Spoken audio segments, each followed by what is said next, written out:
I don't know where Horn Lake is.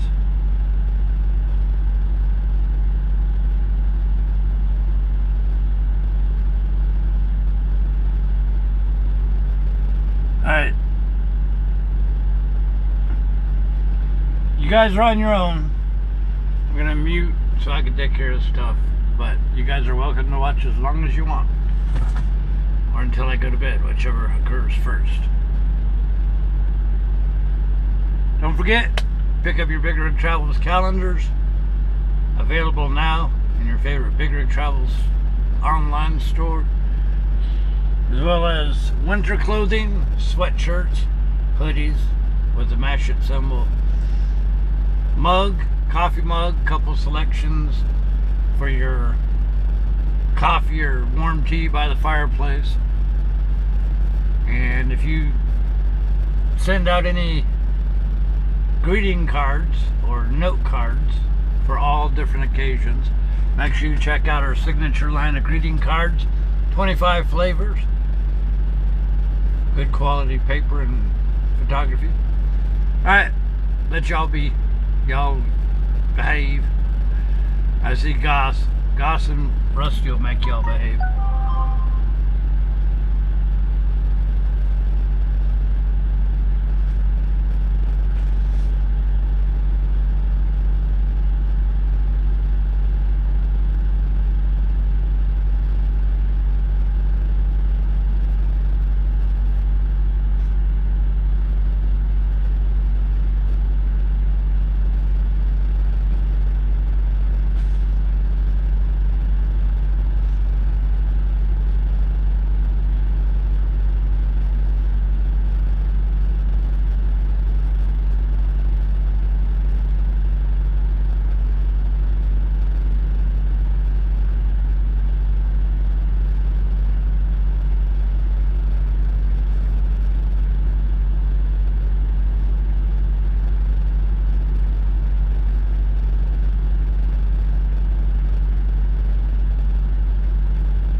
So,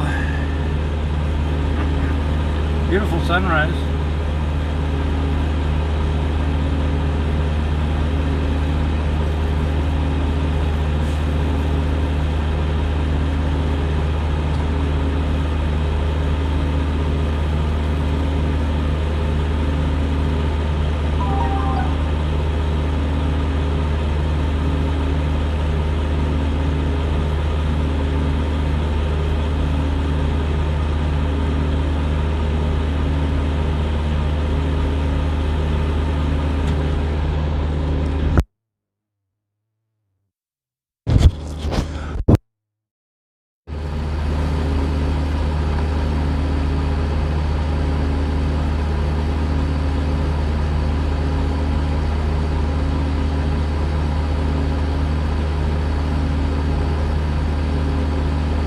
So y'all want to hear something funny?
I'm taking a couple pictures.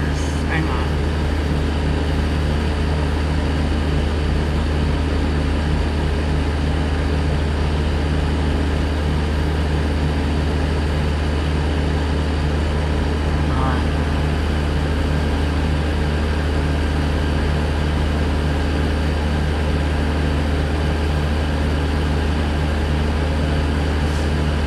Okay, anyways, so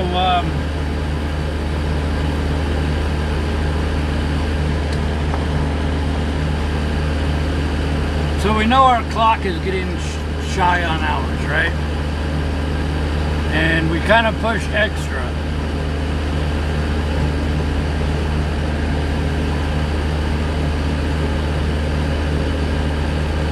And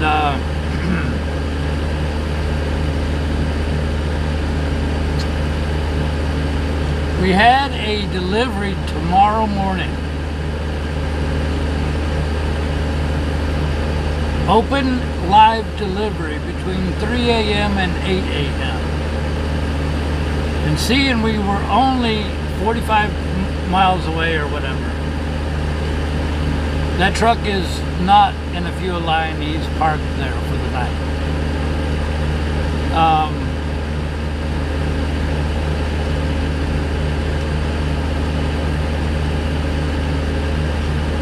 So all we had to do is wake up in the morning, drive an hour,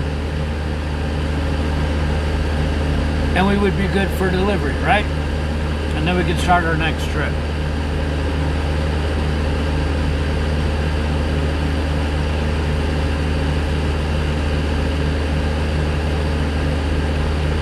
Earlier this afternoon, we got a message that said our current delivery has been moved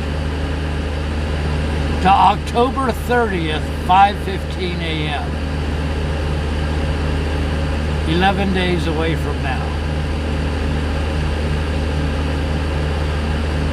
I sent a message. Are you kidding me? And it didn't get an answer.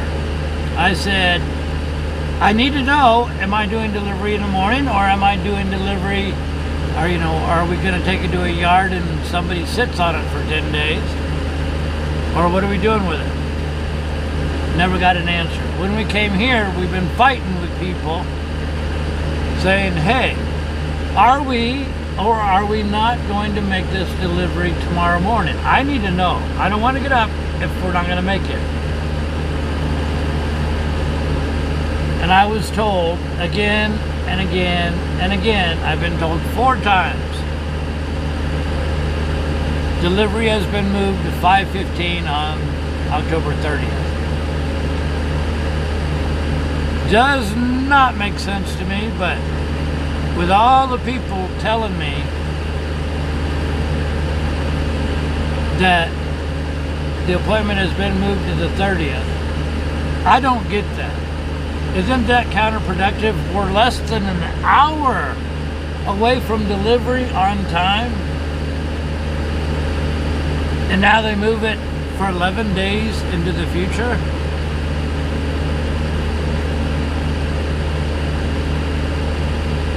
I thought that they meant to hit 2-0. But I asked and asked and asked.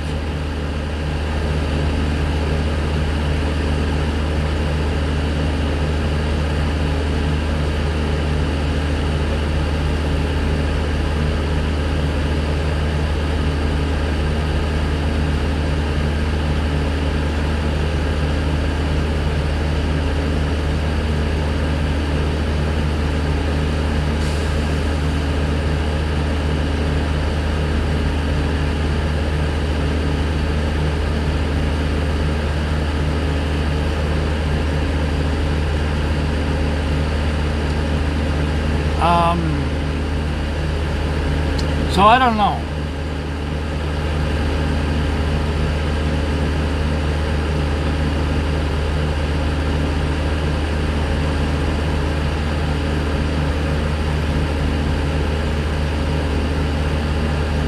I don't know, like you say, I don't know if somebody hit the 3 button instead of the 2. I've asked, and I don't know if anybody's asking beyond that. But if we don't get anything different, we're just going to take this to the yard. Our next trailer is already sitting there in our Memphis yard. So I think somebody hit the wrong button, because our appointment was tomorrow between 3 a.m. and 8 a.m. I'm thinking somebody came up with a firm 5:15 appointment and hit the 30th instead of the 20th. But I don't know. And Tom, we're not allowed to talk to the customers. I used to do that. I used to try to verify and find my own information from the customer, and I was told don't do that no more. And it's not my company, but rather the customers don't want drivers to call them. So I don't know. And we don't even get their phone numbers anymore. So I don't know.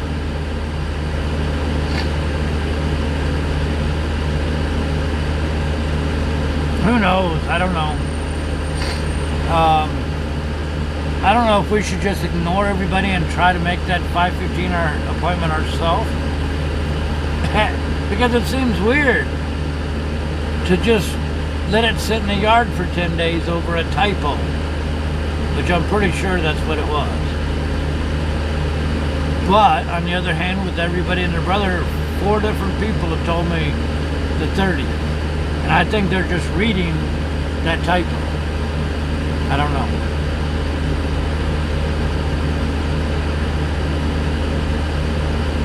Okay, Raccoon. So I don't know. I don't know if I should just go in anyways and play dumb, and if it is a typo, then we'll get rid of the load and be done with it. I don't think I'd get in too much trouble for trying to take care of it. I don't know.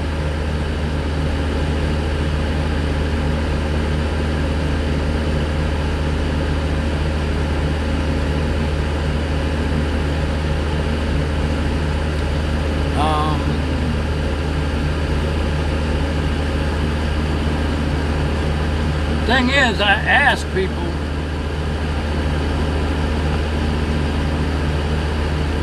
and my bosses and all they could do is talk to the customer service and the planners, and if they don't answer, then it's not our fault. You know what I'm saying?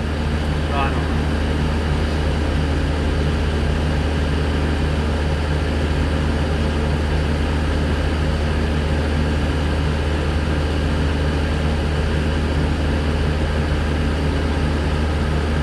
No, we're not stranded for 10 days. Ain't nobody said we were going to sit on the load for 10 days.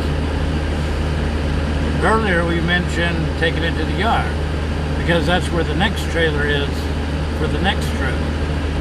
Nobody said nothing about us sitting on load, no load for 10 days. Look at that sunset. That's a pretty sky.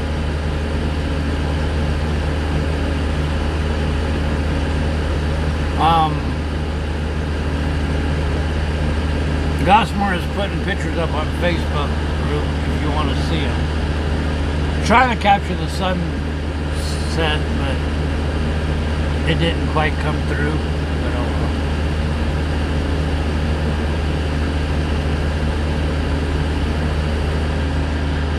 well. We did have 4 trips lined up. All of them have been removed, except for the one, because they were like doubling them up, meaning on the 13th we're supposed to pick up a load out of Georgia, but we're not in Georgia. So they were like doubling us up, and it's like, I can't be 100 places at the same time. Y'all need to figure out what you really, really want me to do.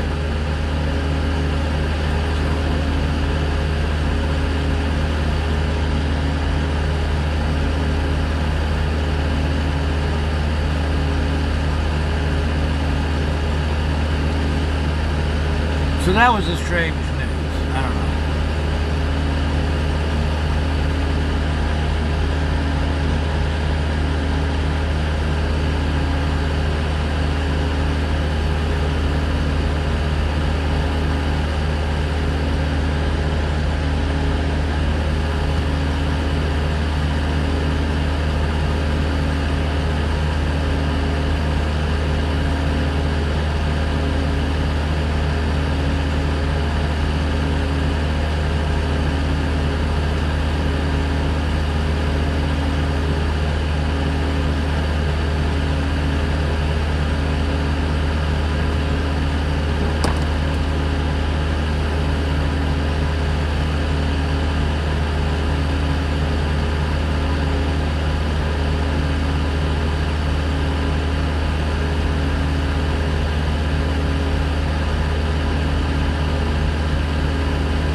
That's just a super wide on the phone.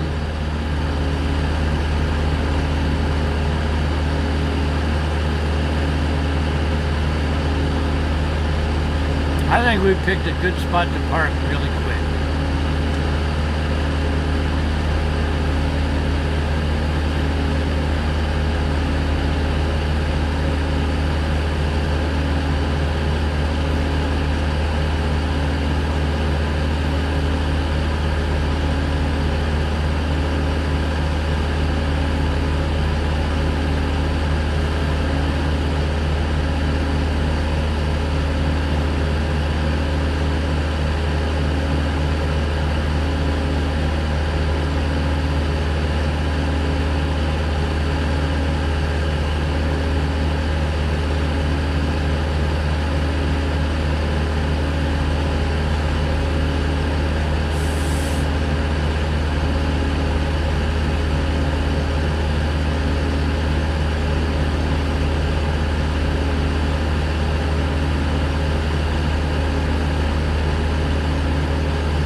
How y'all doing?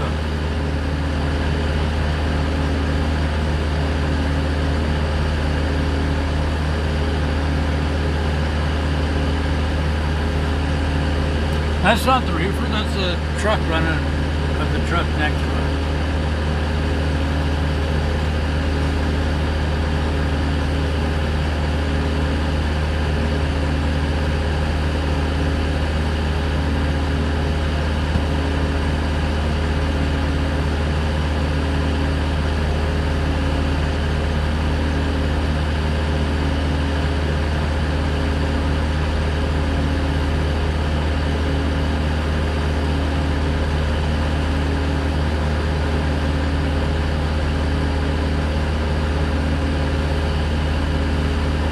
Well, I guess all the trucks quit running. And that silly white truck is blocking y'all's entire view of the fuel line. How rude of him.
Greg Treadway, how you doing?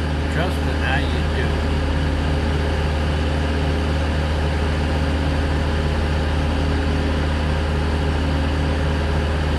Where are we going after Holly Springs? We're going towards Memphis.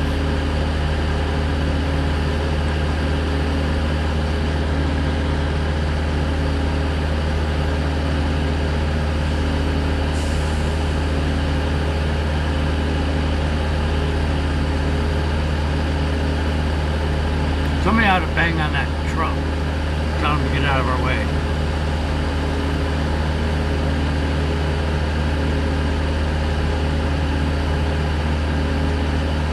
And there's a truck over there trying to back into a spot, but he's nowhere near where he should be.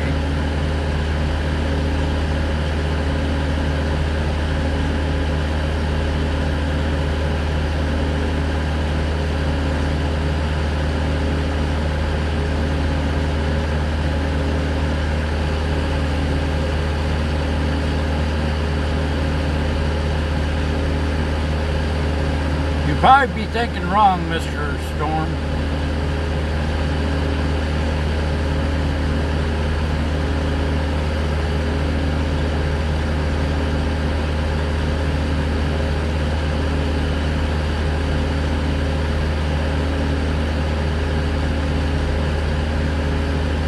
Now here comes a couple of trucks.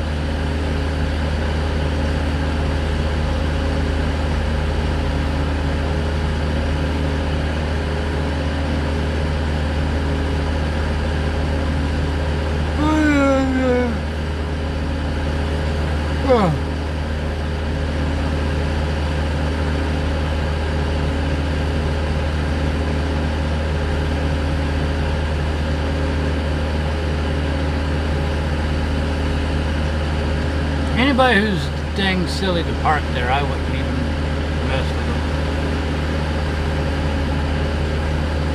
They're probably just yelling at us, you know, to get out of their face or whatever. And believe it or not, there have been truck drivers that shot other truck drivers for bothering them. I know 2 places that truck drivers literally got run over.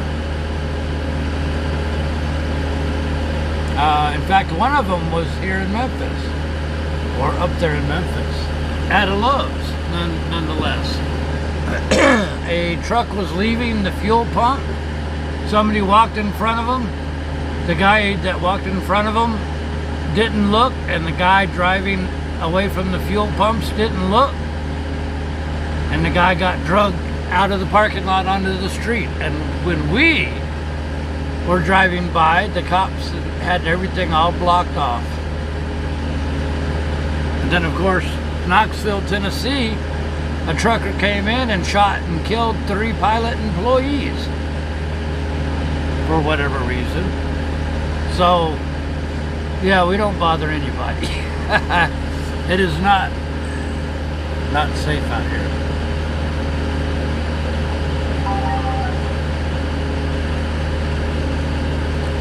Okay.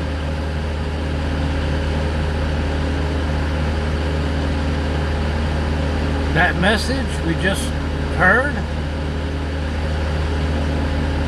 it is not a typo.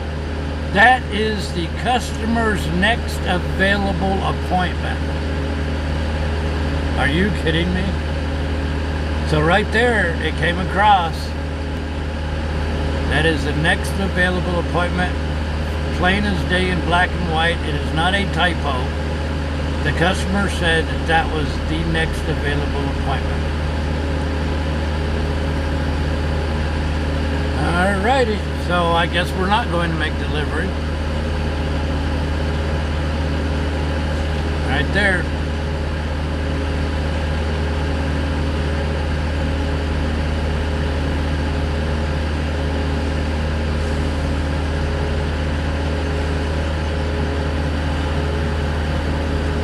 I'm trying to think of where that other truck driver was run over. That's why it amazes me. How many times when we're sitting at the fuel island do you see drivers walk blindly in front of our truck looking down at their phone or whatever? A lot of them. And I'm thinking, you have a whole line of trucks that are like moving, and you are going to just play Frogger with your eyes closed staring at your phone? Seriously? How about you look out for yourself? But I don't know.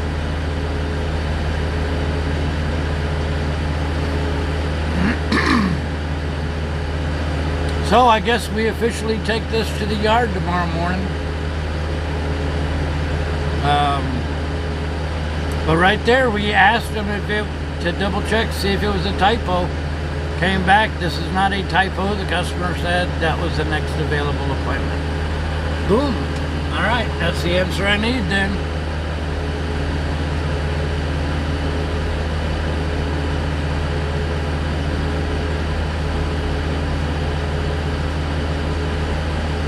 So, see, this is what we get for rushing. Oh well. We could have just stayed in Birmingham like I wanted to. So, but that's what I do. I verify everything. And if that is the next available appointment, they would just turn us away at the gate anyways. So we're just gonna go straight to the yard tomorrow. So, but at the yard is our next trailer.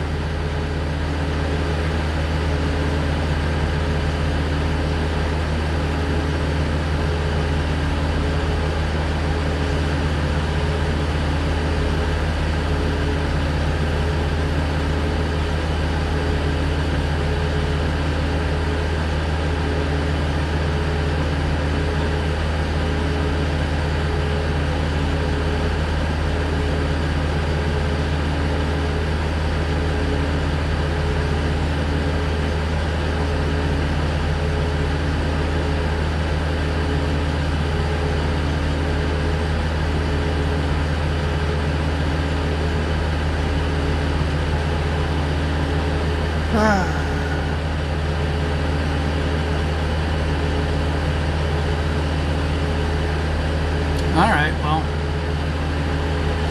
I don't know, we try. we try, but hey, I cover my butt. You know what I mean?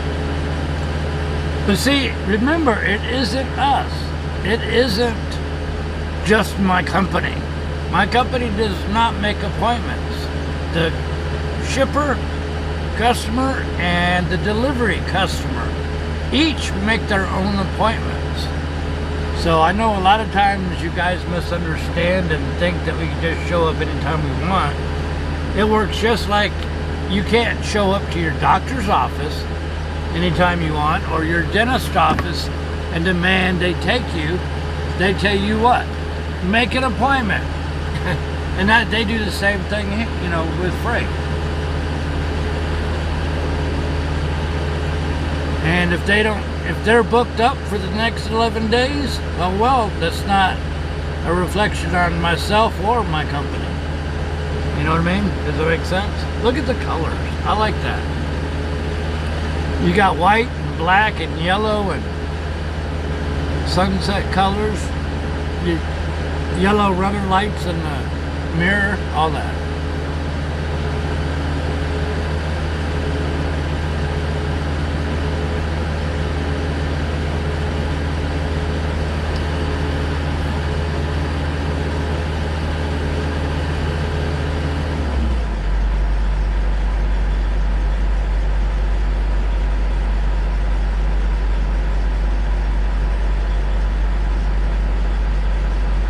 So in that case, since we don't have to be there at 5 o'clock in the morning, I guess that means I'm not going to wake up at 3 o'clock in the morning.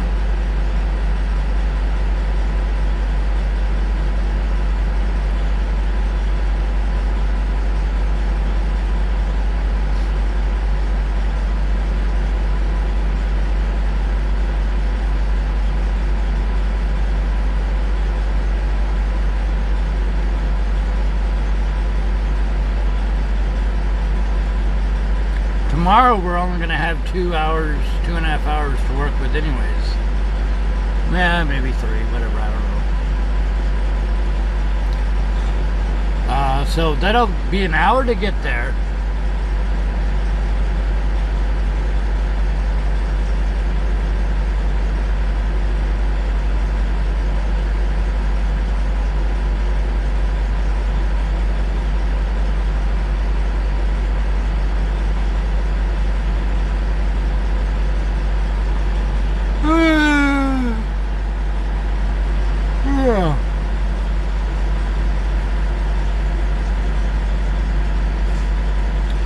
Let's think this through.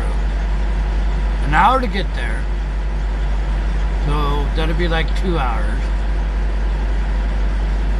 Swap trailers, so we'll have an hour and a half to drive. Where do we get to in an hour and a half? Nowhere.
Really can't go anywhere in an hour, you know.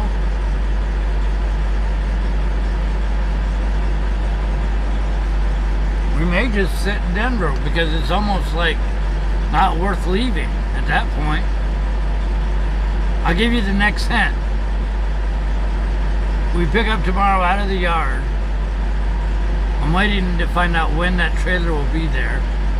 It may already be there, waiting on us.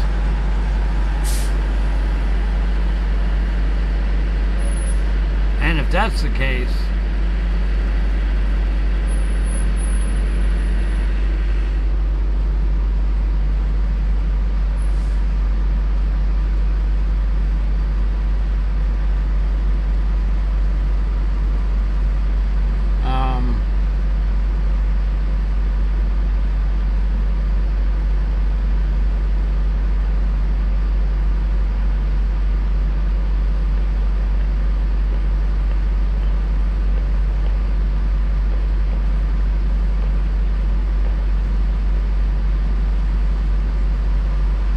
our next trip, I forgot what I was going to say. I started thinking about something else.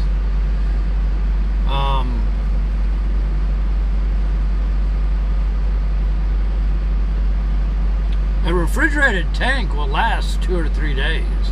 Plus, they do have yard people that keep refrigerated trailers full of fuel. They're not going to let a whole, you know, trailer full of stuff spoil. So anyways, the next trip picks up out of the yard tomorrow, and it's a drop tomorrow at 6 a.m. which we're not going to make, obviously. So it will be a drop as soon as we can get there. So we might just hang out in Memphis tomorrow. I don't know.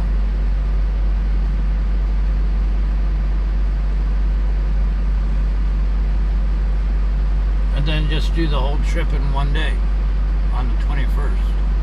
I don't know. I guess we'll have to play by ear. And of course, by the time tomorrow gets here, everything might change again. Who knows?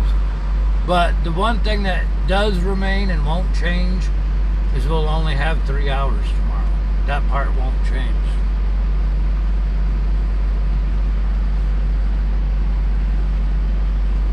So now we gotta wait and see who's gonna be the lucky one to get this spot next to us.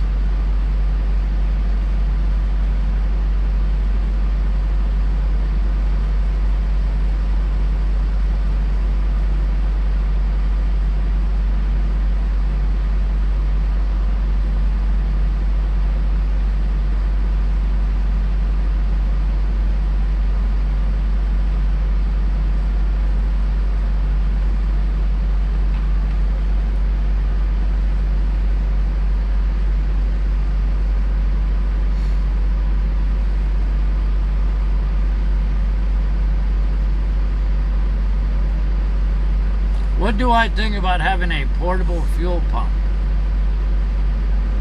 For what?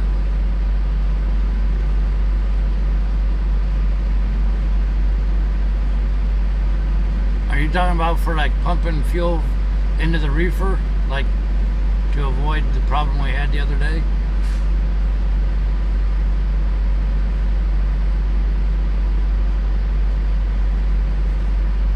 Three-quarters is an industry standard for dropping a trailer.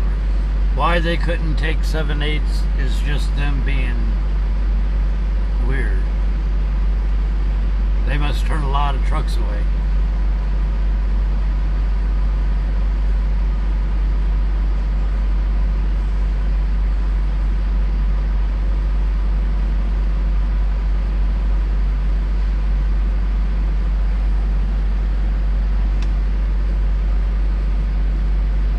Well, anytime we drop, we try to top off.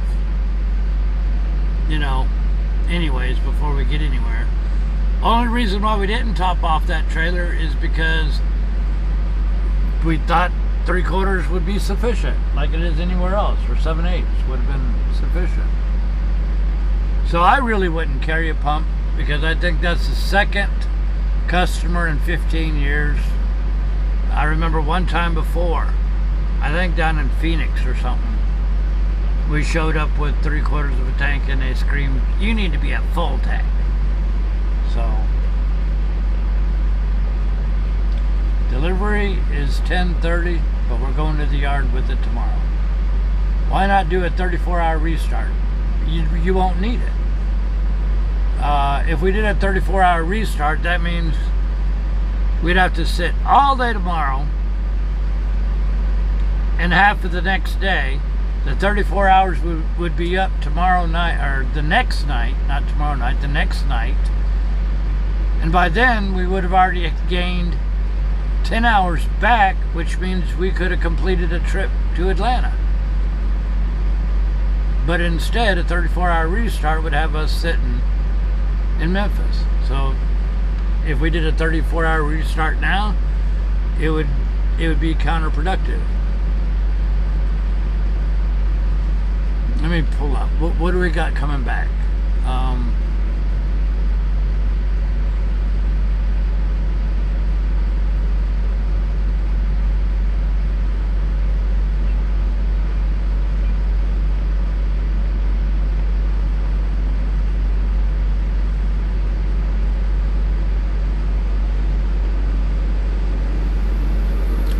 We have 255 coming back tomorrow. Then we gain 9 hours and 22 minutes. Then we gain 10 hours and 2 minutes. Then we gain 12 and a half hours. So we get over the hump tomorrow. And then we've got what, 10, 20, then we've got 30 hours coming back in the next 3 days. That could be a whole lot of road running, and instead of the 34-hour restart. Now, if we were only to gain 2.5 hours tomorrow, 1 or 2 hours the next day, then yes, a 34-hour restart would work in our favor. But with 922 coming back 10:02 and then 12 and a half coming back 30 hours in the next 3 days, I think a 34-hour would actually hurt us in that case. Then you're talking about a 6-hour day, then you're talking about another 12-hour day, and then 8 hours, and then 9 hours. So we get over this one short trip, or yeah, one day of 3 hours tomorrow. We'll start to gain hours back pretty regularly. So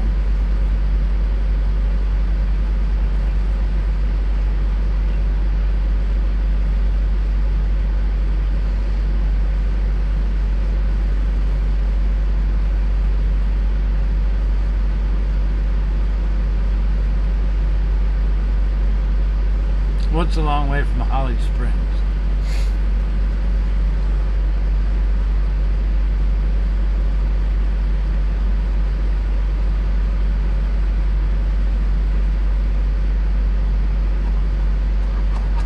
Abby, how you doing? So yeah, you got to plan, you know, a multiple days ahead to find out the best way to do your hours. There's a lot more to it.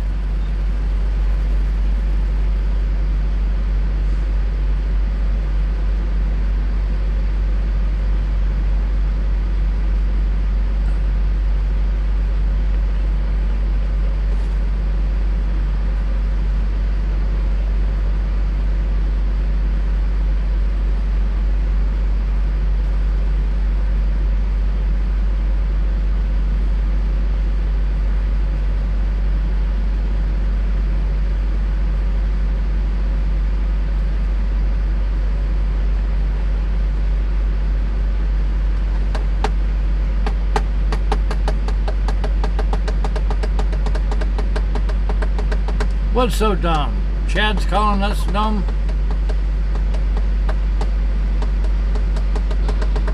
What's so dumb? Us spending time with the road crew?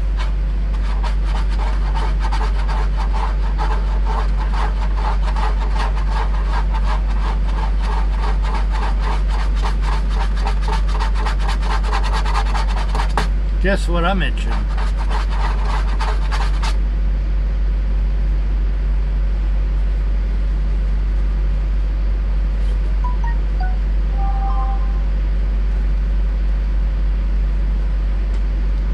Okay, so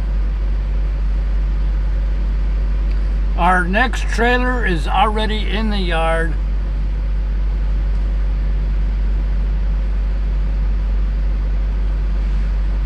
So we'll be able to pull in and pull right back out.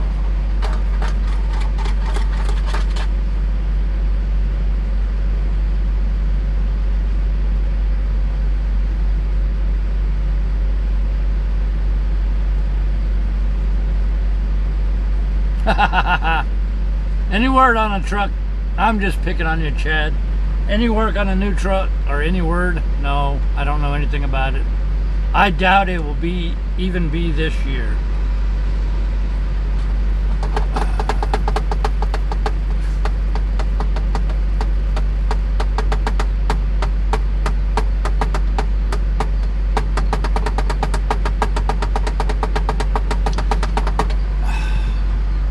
I want to tell y'all something, but I can't.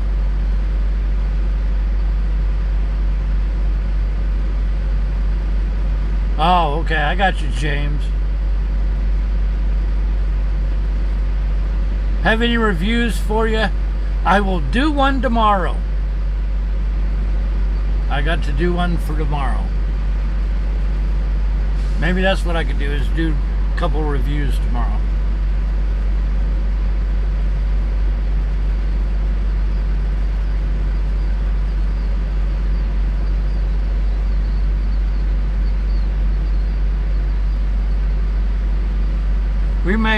We may just sit in Memphis tomorrow.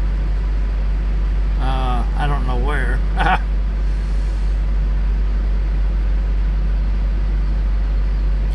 I could tell you it's not anything private per se. It's more of a timing issue.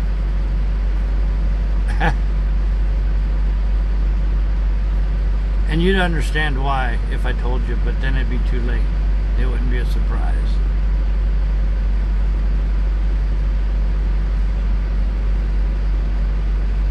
Did I get new tires? I got 2 used tires to replace the 2 bad tires that I had, so.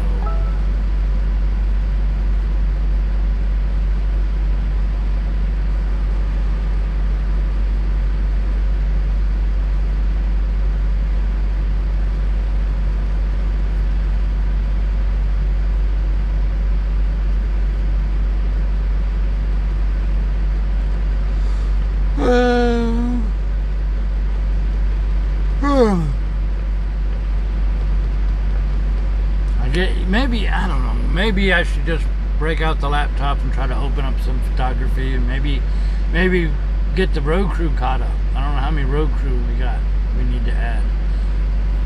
Who's good at doing road crew galleries where I could just mail you the picture and you could put it up?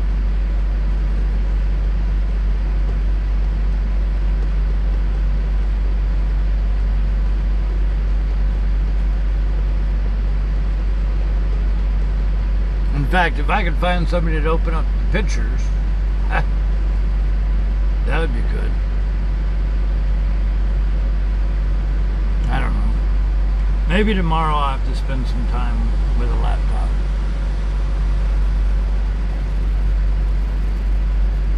I wonder who's going to be the lucky one to get the spot next to us. I can't go to bed till somebody parks next to us. That way we could have our hand on the horn if need be.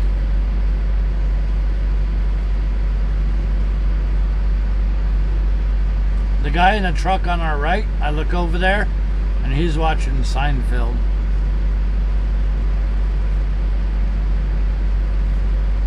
Lorna? Hey, Mystic Wolf, how you doing?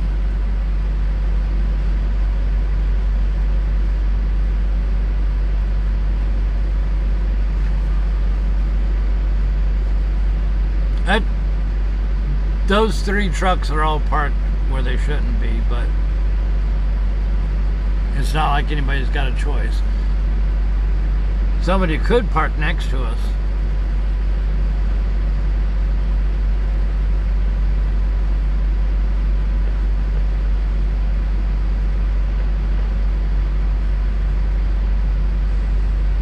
Well, I was talking about the gallery on the thing that we're paying money for, 50,000 photos. Because I've got a bunch, I don't know if y'all remember my photography stuff.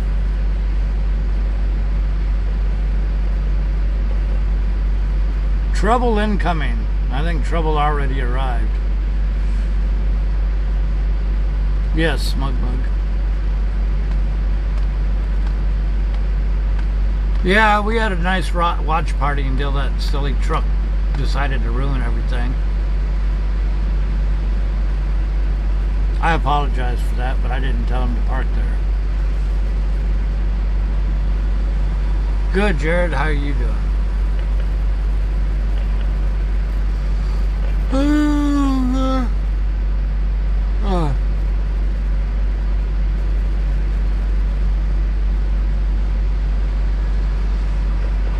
I heard that they are looking at knocking the minimum driving age from like 23 down to 18. No offense, my personal opinion, I don't think an 18-year-old is mature enough. Yes, some can, I get it. But in general, a lot of these dang young kids I see driving around the parking lot act like Mario Andretti. Alright, here comes the guy gonna park in here.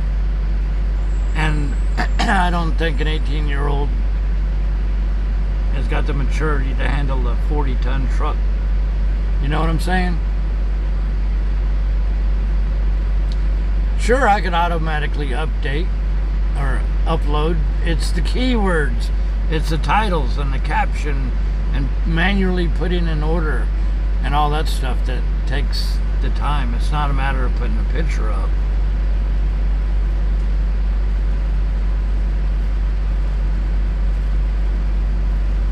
$17. Wow. Howdy, Casey. Well, this guy knows how to park. No need for the horn. This guy knows what he's doing.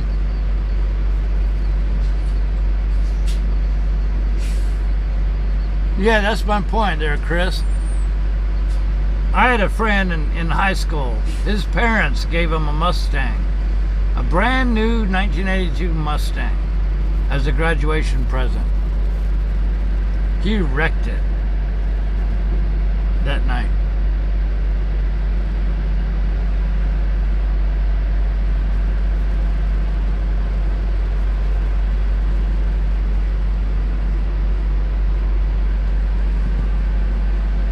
This guy did good. He did good.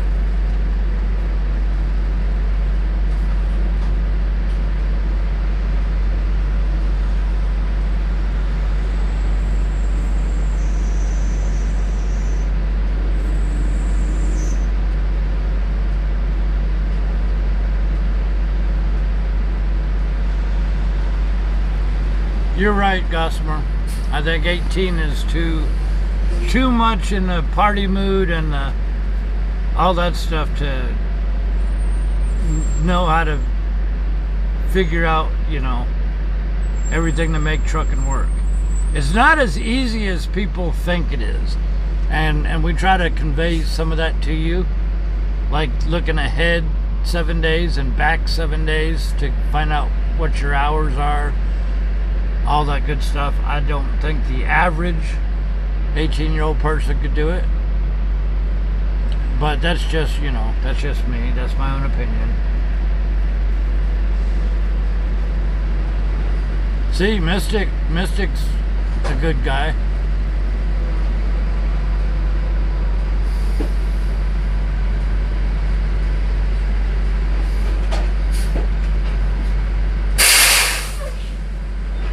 Nope, that's not a normal parking spot. That guy's parked along the scale. And there's one in front of him, then there's one parked next to him, and then there's one parked on the other side of the scale. So that's right there in front of you, basically, is 4 trucks that are not in the spot.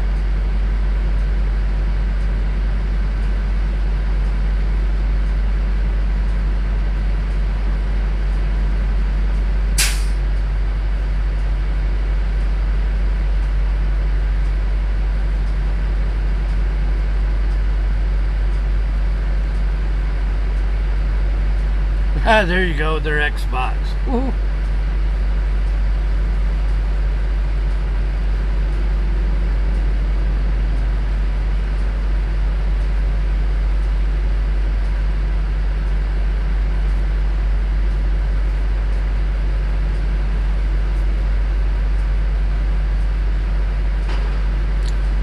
Well, let me see.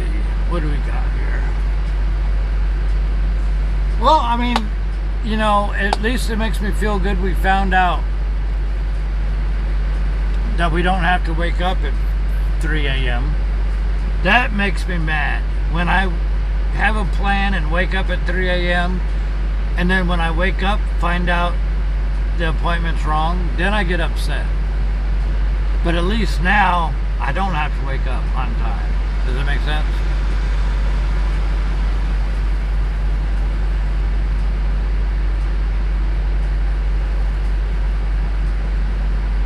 Will, how you doing? Did you ever get your card we sent you? Or we sent you a letter or whatever?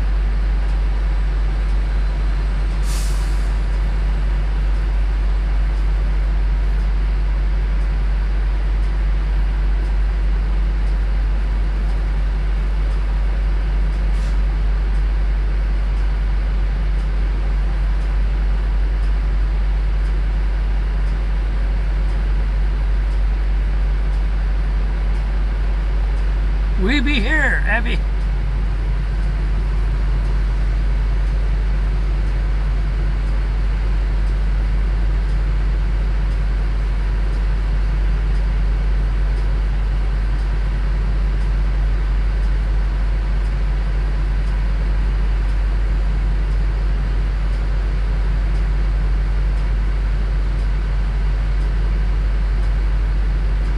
I think Will disappeared.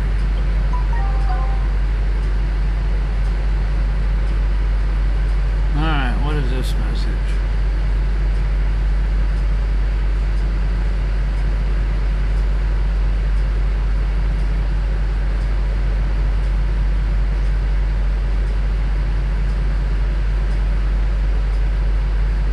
Are you a military veteran? This Veterans Day, we'd like to present you with a gift. Okay.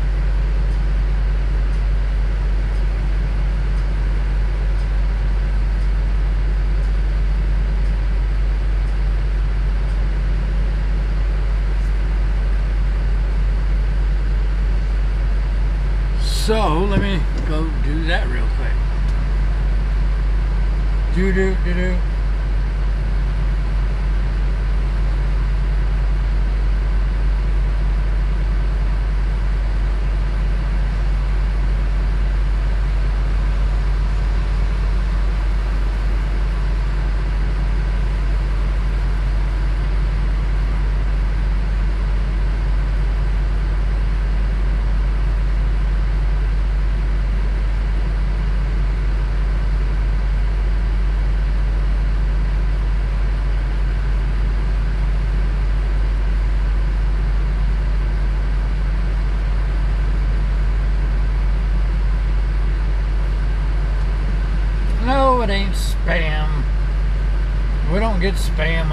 computer or the company computer, whatever.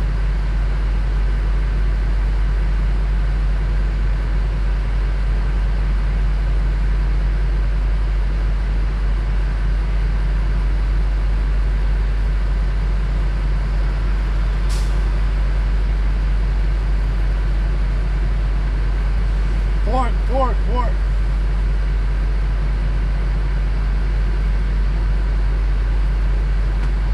Alright, so I gotta leave chat to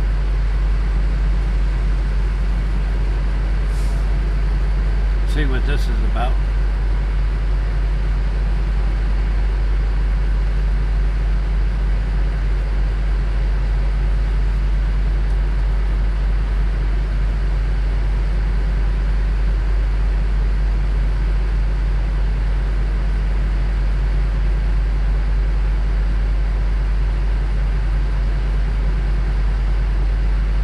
Oh, did I tell you? Well, never mind. I'll tell you in a minute.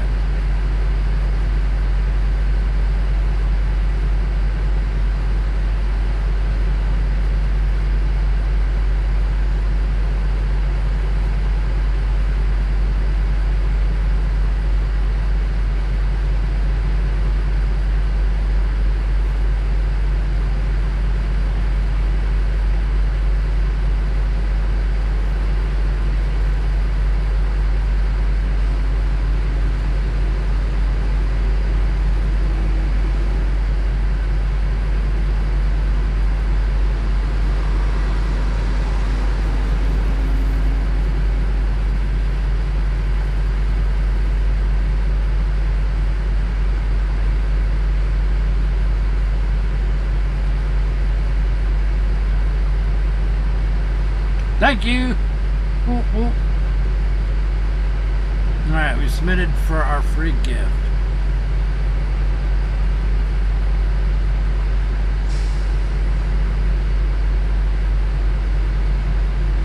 See if the camera caught us.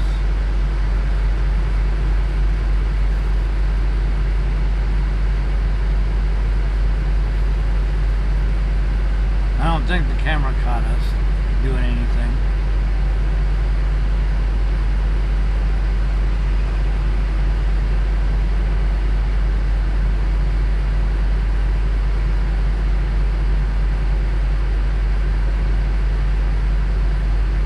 Smart drive score 0.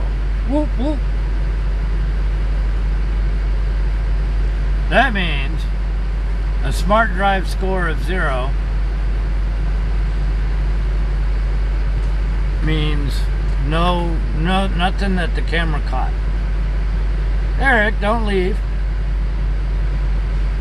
Do you have your hall pass to roam the halls?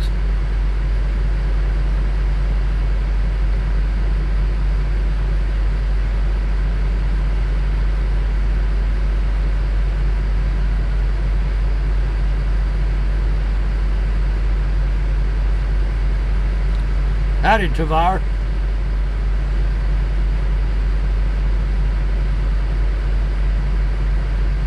What was I supposed to tell y'all?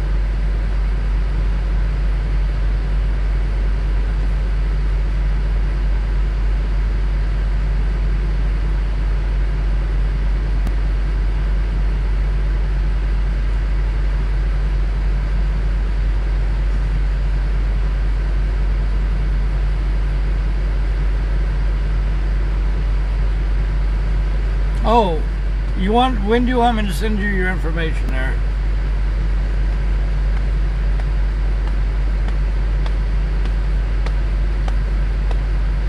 I'm doing good, Mike. Although I do think you're an impersonator. Yeah, truck's just parked there. And I guess the guy next to us is gonna go to sleep with his headlights on. I don't know how you go to sleep with your headlights on.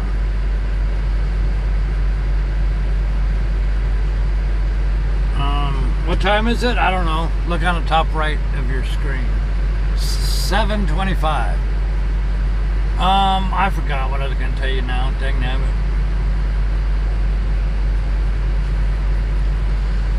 Oh,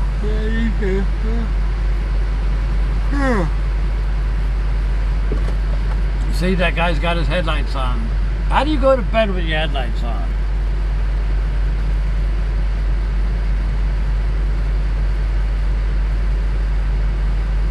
Tomorrow? Alright, we'll tell you tomorrow.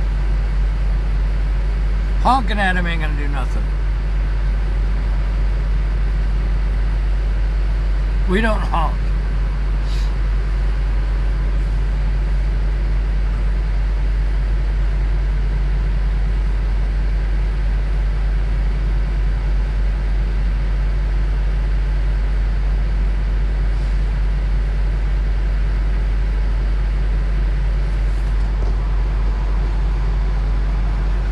This guy has been like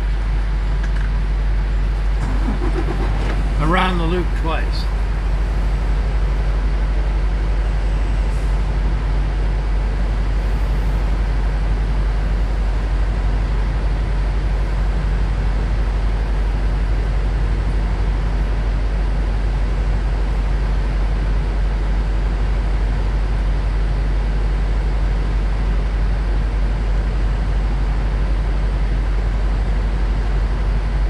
I guess we could go get coffee.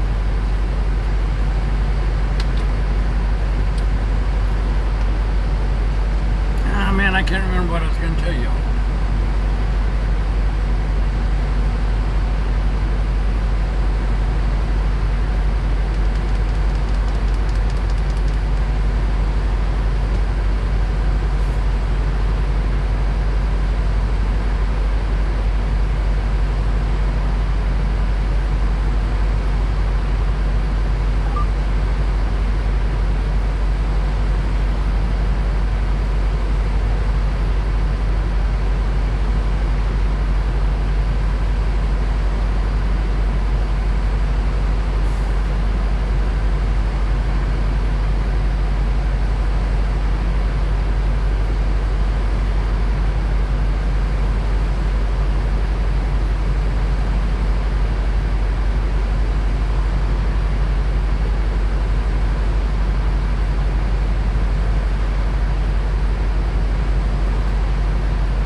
Well, you know, I know you, Ocean, I know you sent us, and now somebody else is going to park. I know you sent us that email about how easy it is to get our location on the map. That's not the problem. Anything will take our location and put it on the map, but it doesn't post it in the forms that we're doing it now. Distance, data, weather, pull up automatically, you know, automatic protected area and all that stuff. You know, none of the apps will do any of that.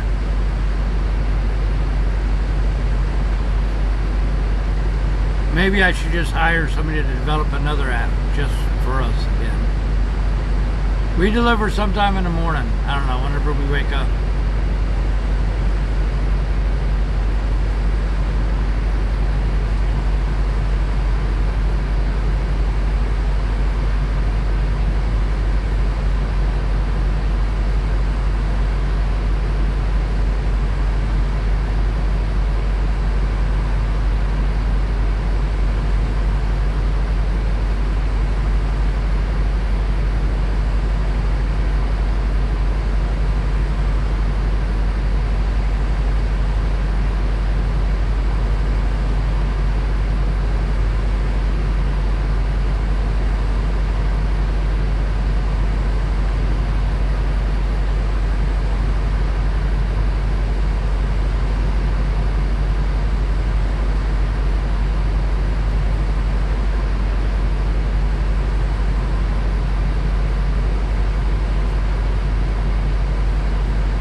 Well, see, the problem is, I know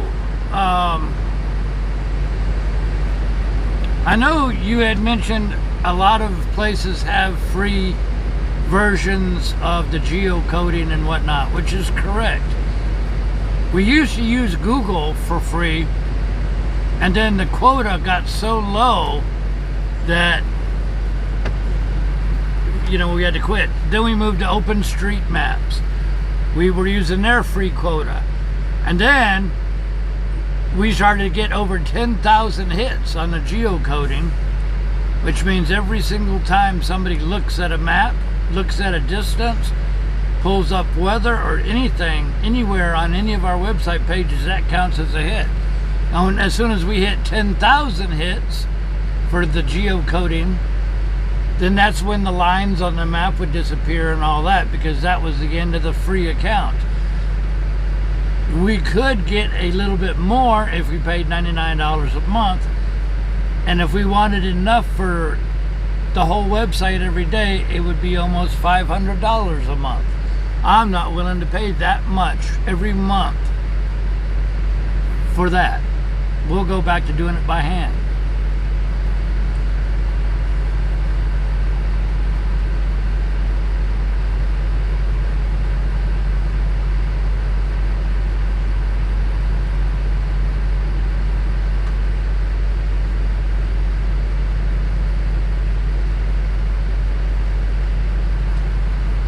Well, if you have plugins that will do every single thing that we do already, and no need for 30,000 lines of code or extra servers or anything like that, it could all be done by a one-button push of a plugin that already does the entire website for us.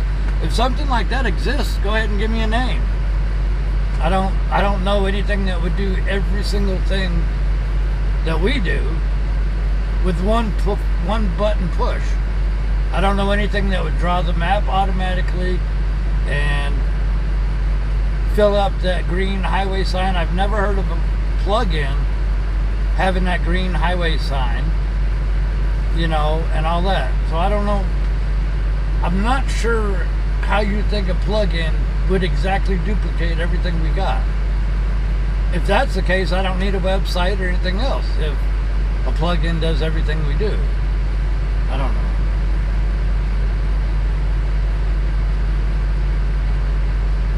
If it was that easy, I think I would have found it a long time ago. I don't know. Maybe I'm just dumb.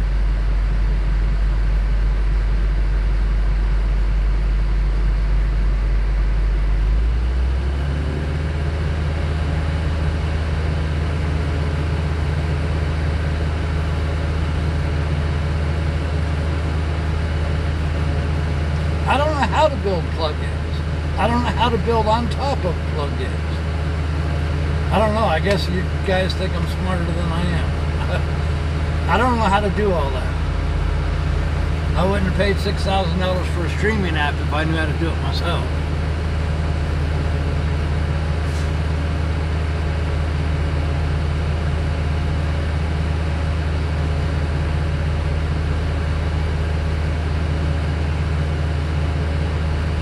See, all that geocoding is way beyond me. It takes all my knowledge to figure out how to build the website. You know, which I know everybody else can build a website like we got in probably 3 minutes flat. But I have to try to teach myself in between driving.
what frustrates me the most is several people tell me, you have to do this and this and this and this, but nobody will tell me exactly how to do it. You say it's a WordPress plugin. Give me an example. I don't know what or how to even find a WordPress plugin that does everything we do. I don't know. Everybody wants me to make everything perfect. I don't know how to do that coding. I don't know how to find that coding. I don't know how Marco does it. I don't know how every other trucking website has all the maps and locations better than what we do. I don't know how they do it. Oh wait, not very many truckers have the stuff we got. I don't know how. I don't know how. It's kind of like when I get emails of, hey, your website's broken.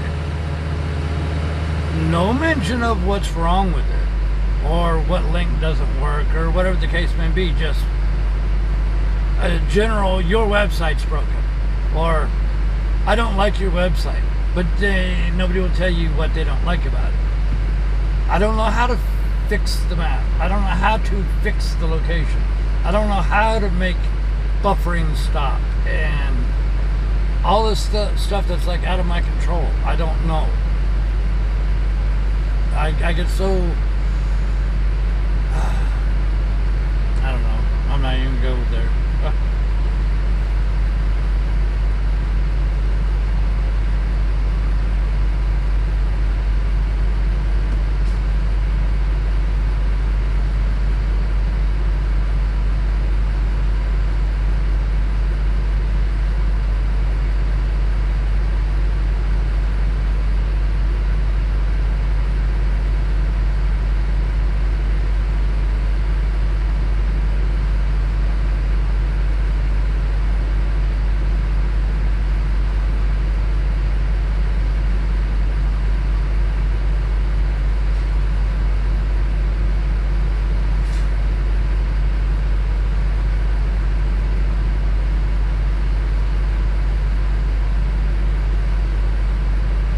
Still having a problem with people being banned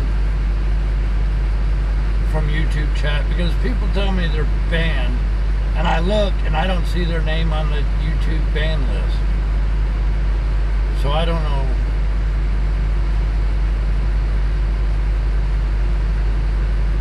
I don't know how do you unblock people if you can't find their name in a block list? I do know that YouTube had a problem of automatically blocking people for no reason. And in which case, somebody would write me, and I could look up their name, and if I saw it in the ban list, I could unban them.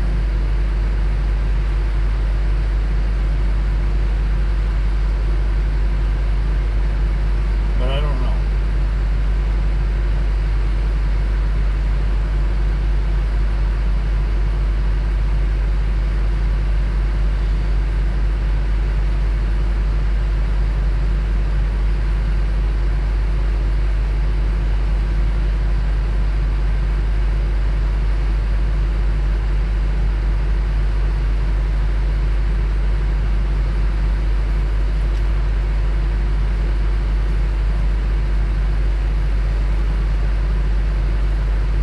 Prism, is that you who saw a $100 bill the other day?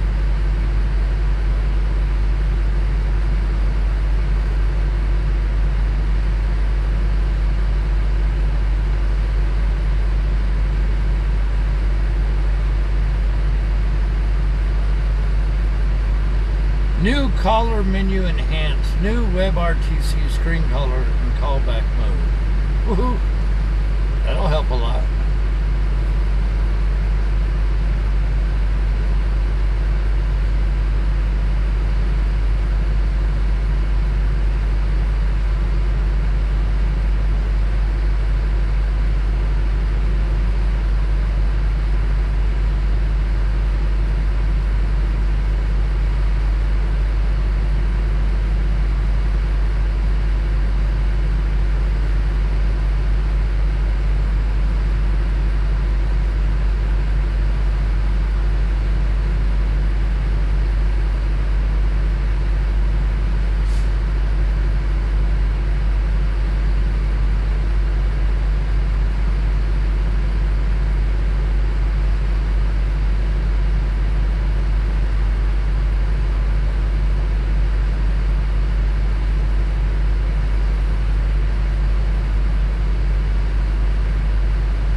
This mode now propagates across multiple browser sessions, screens, and hosts, and is more visually clear with a red background when in this mode from the suspended call menu.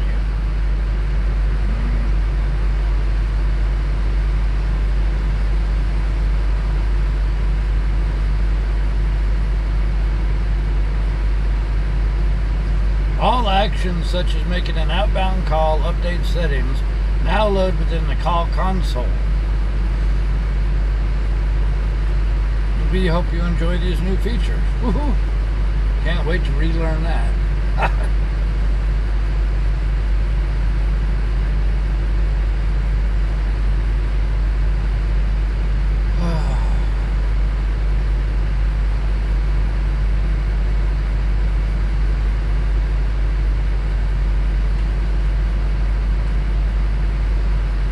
I'm not happy with this email at all.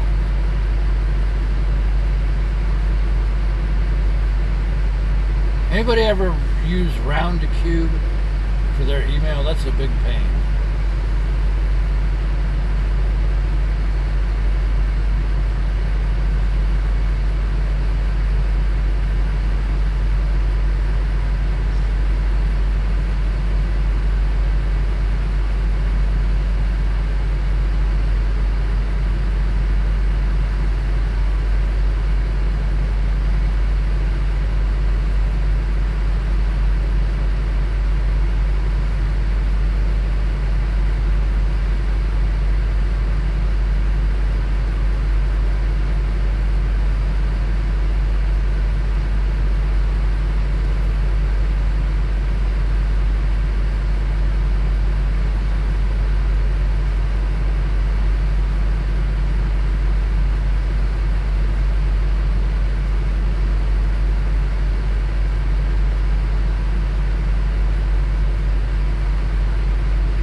notion, that thing about the map stuff, I know there's a lot of ways to do it. We've tried a couple, and that's why you see like the map disappear with a red line, or the information doesn't show, because no matter which ones we've tried, free versions, we max out that 10,000 quota before the day's half done. That's what we're running into. That's why sometimes it works and sometimes it don't.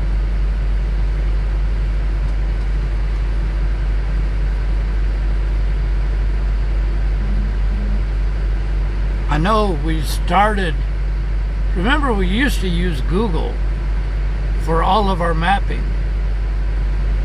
And then we started to get $200 and $300 and $400 bills a month for use of their mapping geocoding. And that gets to be too expensive.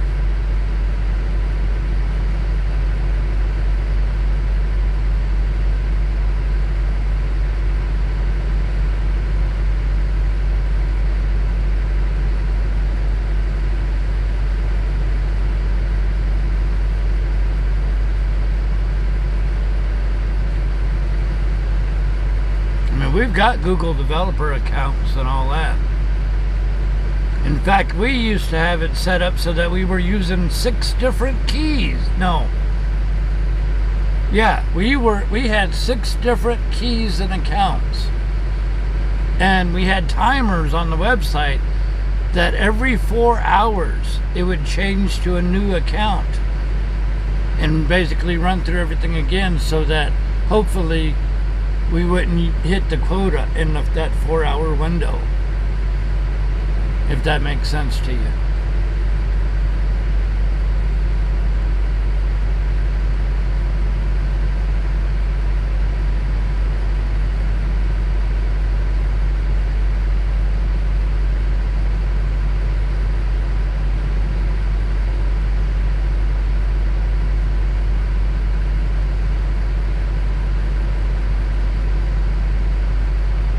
You know what we used to do when we did everything by hand?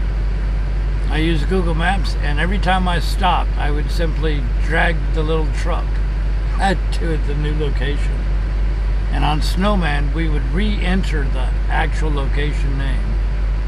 And we don't even have to do that anymore. So I think we've come a long way from when we started.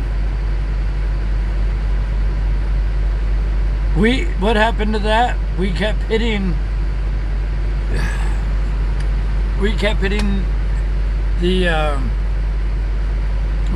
the quotas even with that, because see, the thing is, right now the map is set to refresh the information only one time every 5 minutes, and that helps keep the quotas down. That's the only reason why we did it, so that it refreshes only once every 5 minutes. And we still hit the quotas, because I found out when you look at the actual usage details, people would refresh the map every minute or every few seconds, hoping to see me, move a couple feet or whatever. And like I said, each one of those, and there was one guy we didn't find out who did it, but one guy had a program that would pull up all of our geocoding information every single second. And once we figured out where it was coming from and how it was happening, I think Marco disabled that, and that's how we entered into the once every 5 minutes. But yeah, I don't know, it goes way beyond my head. The thing is, now with Marco coming up with his own way of doing things again, that means my design for what I wanted to come up with can't even be used. So we're back to doing what he wants instead of what I want, which is kind of a sore spot, but I wish we could do what I want. I'm the one who made the website, but I'm stuck doing what everybody else wants. I don't know, I shouldn't have said that, but I would like to see the website be what I would like it to be. Designed the way I think it should be and all that.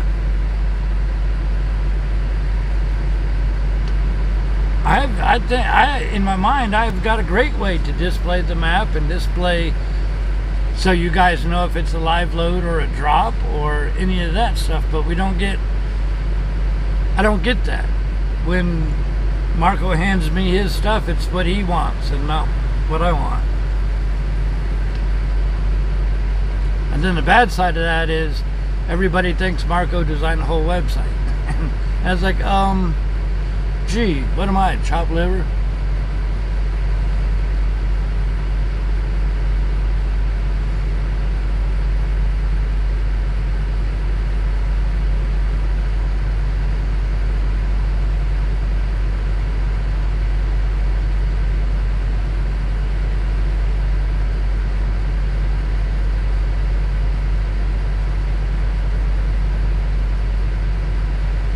What I wish is, like the guy who built the app for us, I told him exactly what I wanted, where I wanted the buttons, and what I wanted it to look like. And that's what he delivered to us. I've got a great way to display the map and all that stuff.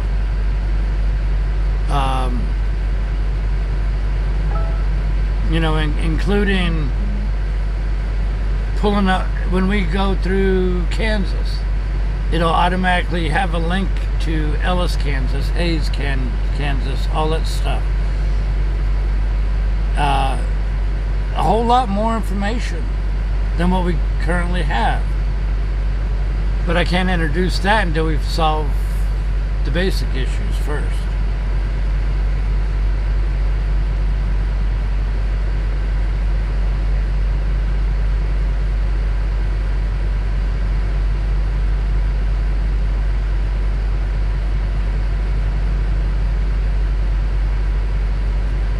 Chopped liver, not chapped liver. Clean your ears out.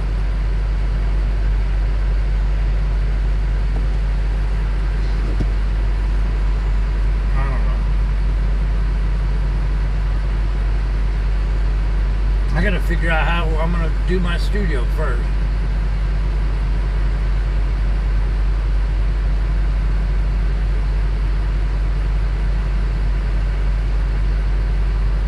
I would pay somebody to build our map the way I want it to be.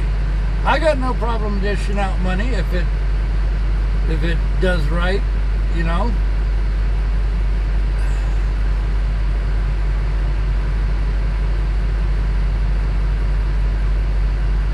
Worst thing I ever did, I paid somebody $1,100 to build our website for us because we didn't have time to do like it.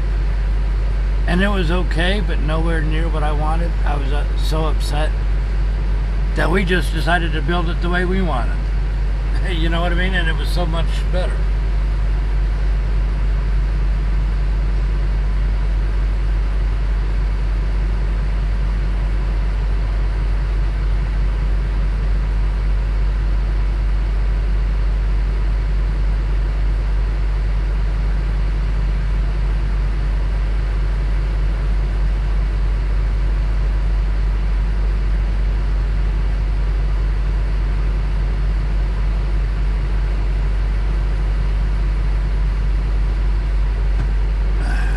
Well, we drive up to 65. Normally we drive 62.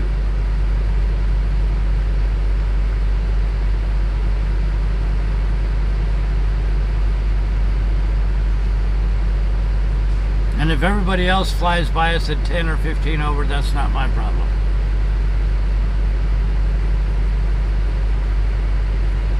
I want to get our own private network going where road crew could message each other and talk to each other and share pictures, kind of like our own private Facebook. But we got to get everything else going. We got to get the show going. We got to get the big updates to the website done. We got to get the mapping and garbage done before we put something else on our plate. Yay, the guy turned his dang headlights off. Finally. That irritates me.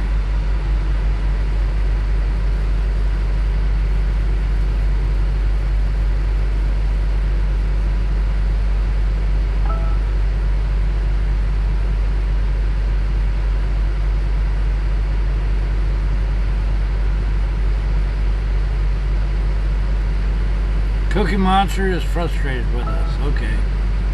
Join the club, join the long line.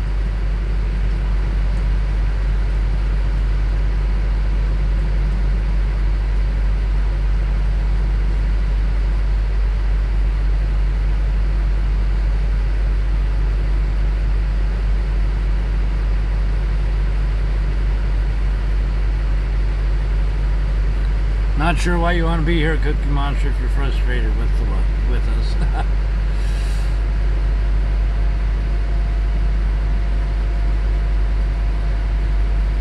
We need to redo all the commands too. We've got like 50 commands. And the thing is too, it's hard for me to do it at the end of the night. If I have a whole day off, you notice that's when I get the most work done. But when we drive all day, the last thing I want to do is sit there and mess with the website, because I cannot do it in little blocks. I have to basically lock myself in a truck and work on it non-stop. Does that make sense? I used to be up to midnight and 2 a.m. every single night. I'm too old for that now.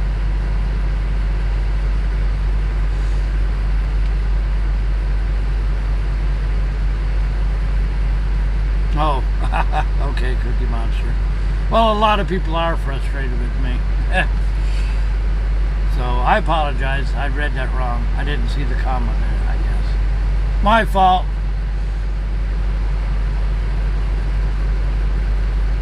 Howdy, Ruth. You know, a guy in Mississippi a long time ago made us a BigRigTravels clock out of wood.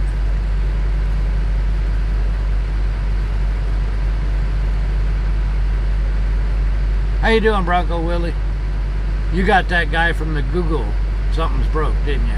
I've seen that before.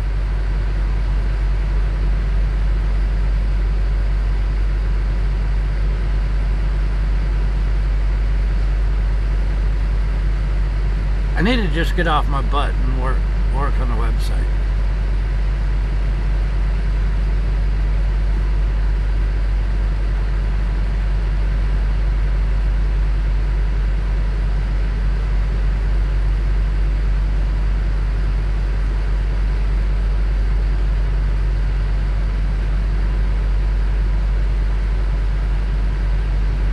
Mike, you're not the real Mike, so knock it off.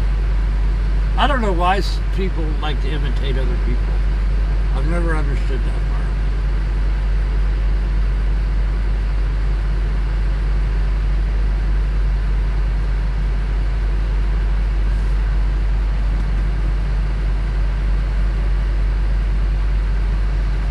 Ah, 8 o'clock. Here, y'all watch this.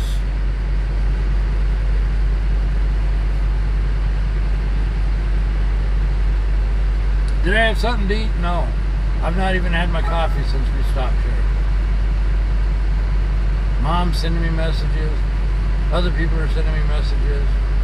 Truck computer keeps dinging.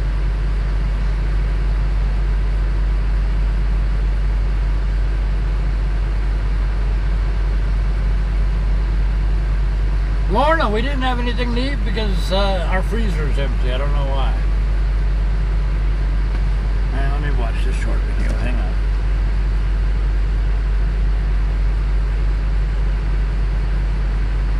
Pork, pork, pork, pork everywhere. Pork.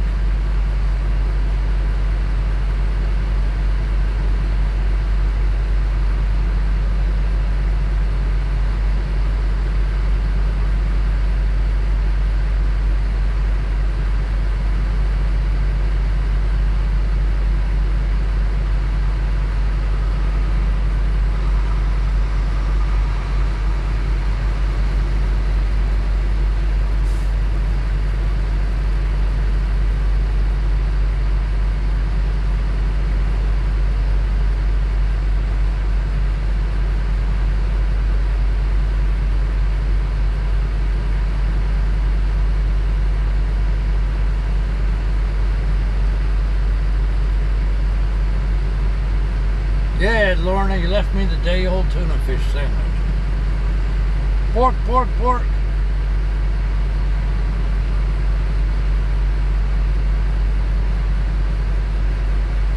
You know what I got?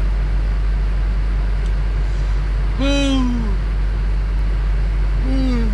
No, Mom sent me a lot of videos.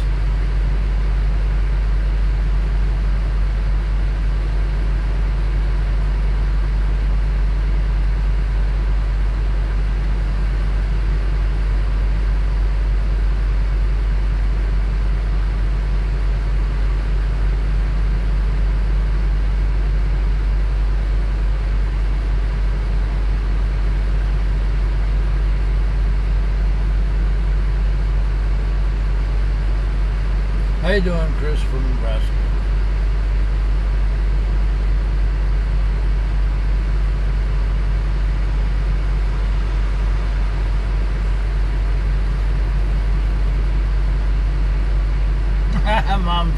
Mom's jamming out to some music.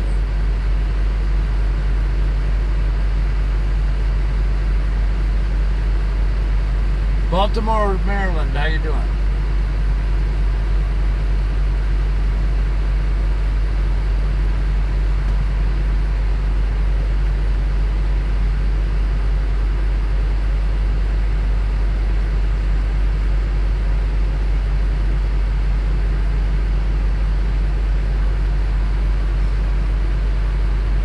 Howdy, Houston.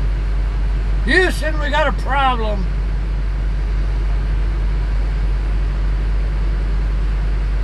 Okay. What other hangout messages do I got? Whoa, hey. We did a review for Blue Beacon. You know where we were? And they answered us. Ah!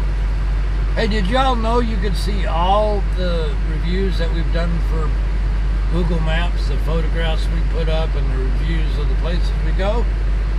We've got 3.1 million views, and we're in the top 10% of Google contributors.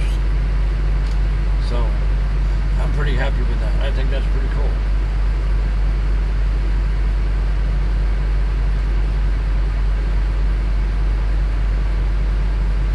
Alright, I think it's time to boot Mr. Mike there.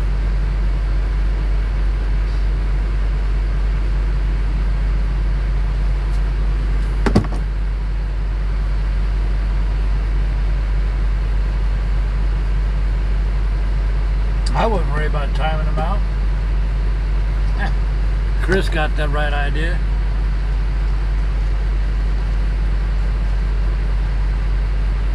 What's below zero? Is that a TV show or what?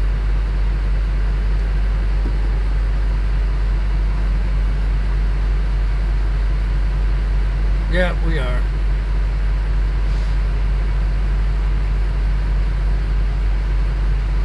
Yeah, we do pretty good with Google stuff. I just forget to do it. A lot of times we even review the customers we've been at. I need to start doing it more. For a while, I was doing it quite a bit.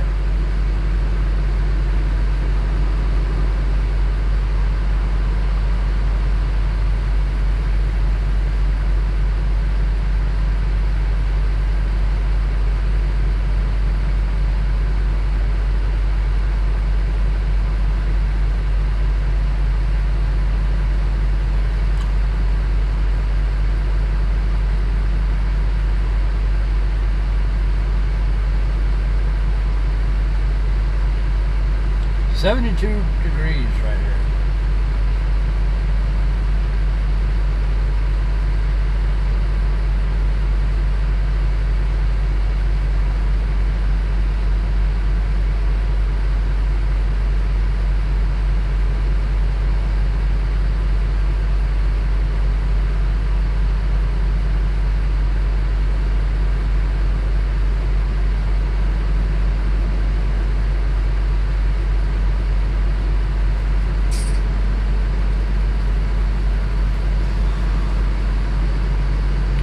Tell you scary horror stories? Why?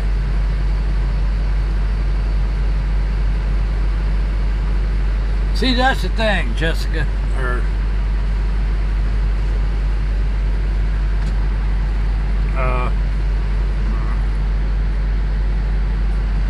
I forgot Mom's name. I can't remember everybody's name. Dang it.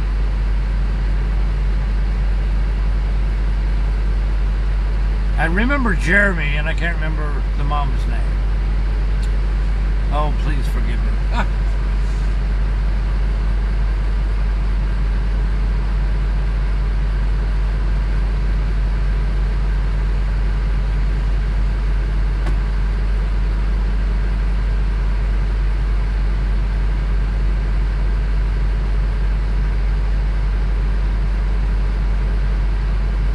Stephanie, that's right. Oh, dang nabbit, I'm sorry.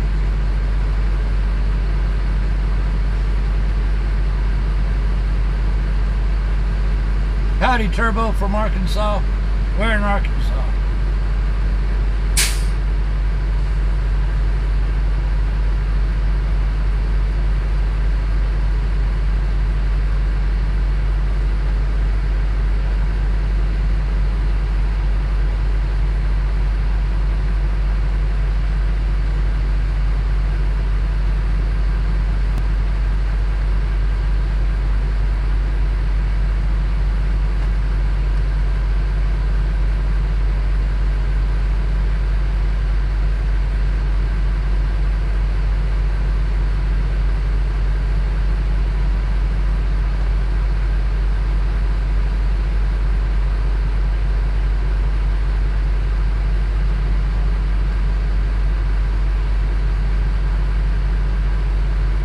Yeah, they're whispering to each other. Batesville. Okay, we passed by there not long ago.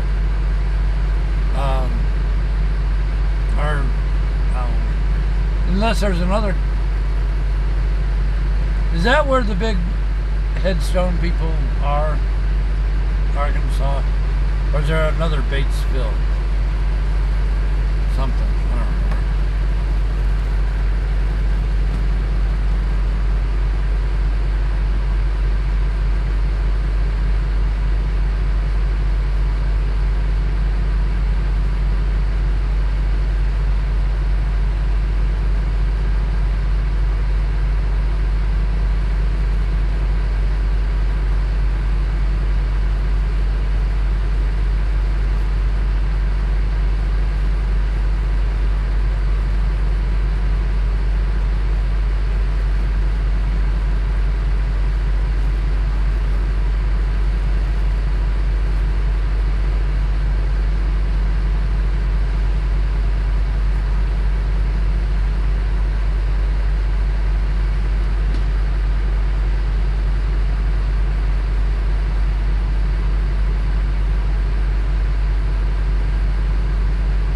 Batesville Casket Company.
I've showered 13.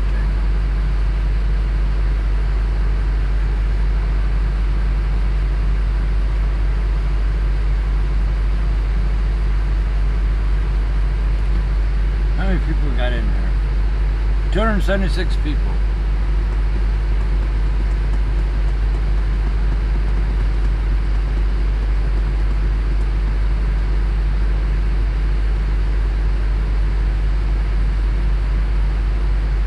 2 flatbeds.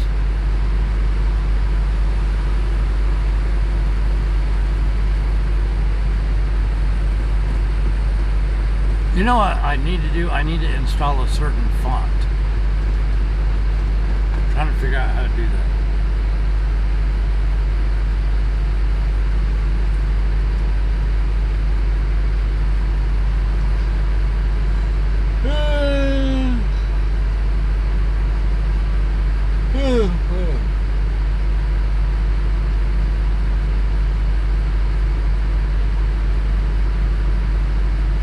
What's the most we've had for live viewers?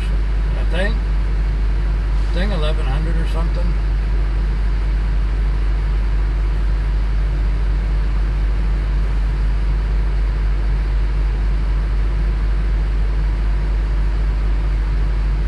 Wow, we had that many? Where did we have that many? I don't remember.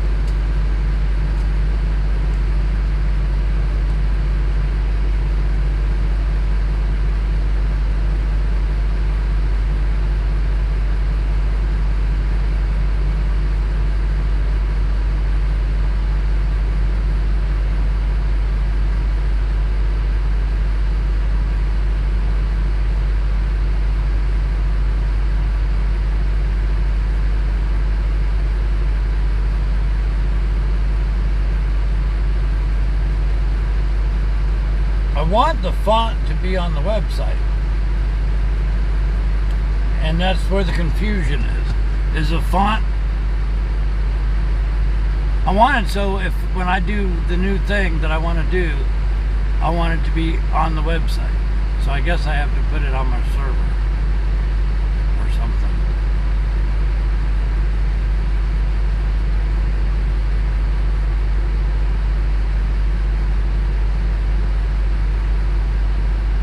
Hey David, glad you enjoy. Good to have you aboard.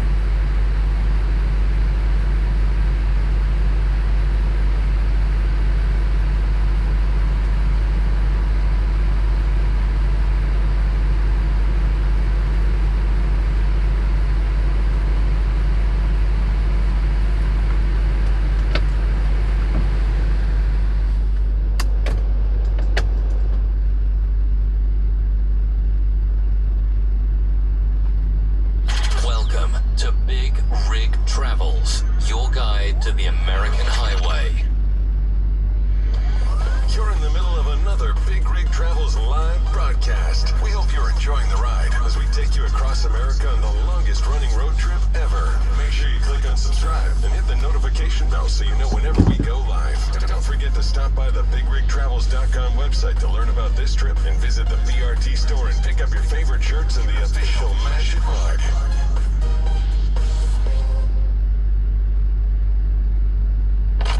Broadcasting live worldwide.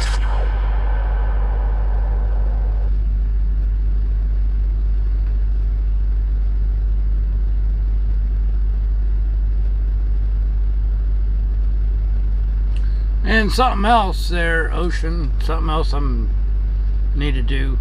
I want to put, okay, when I make an audio file on the website, like the perfect example would be the horn. No matter what I do, it only shows that long line. Why can't I do images? You click on an image and it makes the sound. You know, that's all I want. For example, I want a truck horn instead of that long line. And I want to make the audio files that people send me on the website. But I don't want a whole page full of lines. I'd like to put their picture on there, you know, or whatever, and then when they click their picture, they hear what they say.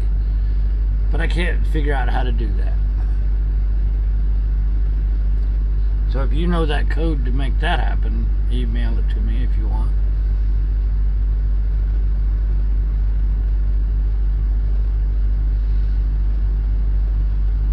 How would you get into long haul trucking? You know, we need to talk about that on our show. A lot of people ask me that. First, you have to know what you want to do. Do you want to do drive-in? Do you want to do reefer? Do you want to do flatbed? Do you want to drive a tanker? Once you figure out what it is you want to do, then you have to decide, do you need it to be local, like where you're home every night because you've got family and kids? Or do you want to live out on the road like we do, 48 states, live out on the road 30 days at a time? You need to figure out if you want to drive just the East Coast, just the West Coast.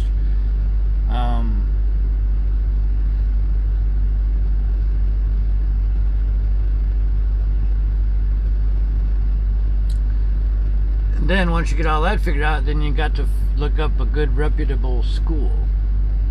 And then the school's only going to teach you so much. You have to have the ambition to make it work for you.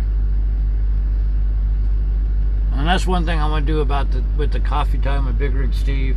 Talk about how we plan trips. Talk about what we do at a customer. You know, how we check in, how we hire lumpers, how we figure out our 11-hour clock and the split sleeper rules.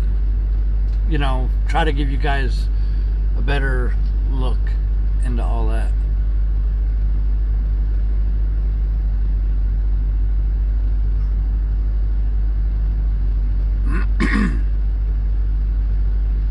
You know, the people who, I believe it was the people who made American Truck Simulator, they actually asked permission to use some of our videos in their mapping or something. That was a long time ago.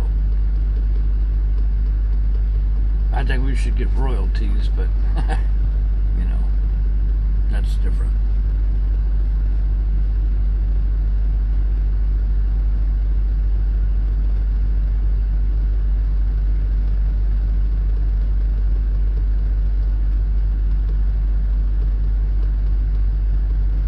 And you want to know something? The cover picture of our 2022 calendar, the printing company, the people who printed those calendars for us,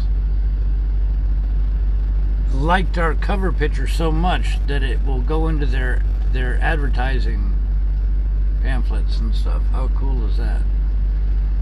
I thought that was pretty neat.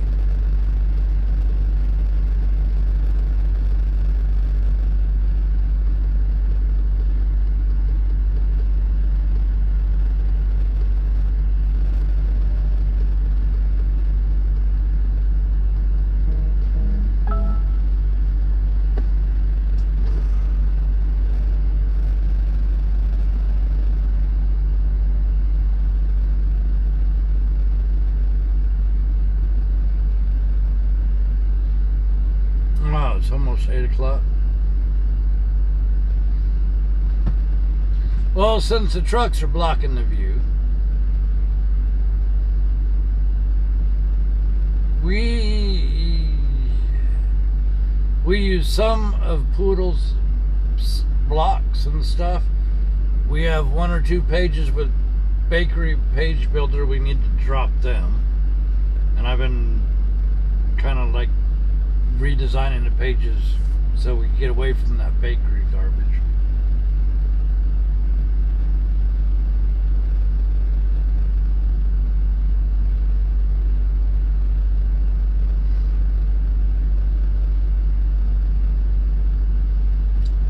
German trucker, how you doing? Scania rig, how you doing? Those trucks are parked. How you doing, Germany? Carne asada and potato taco time. Ooh, how you doing, Cactus Jack?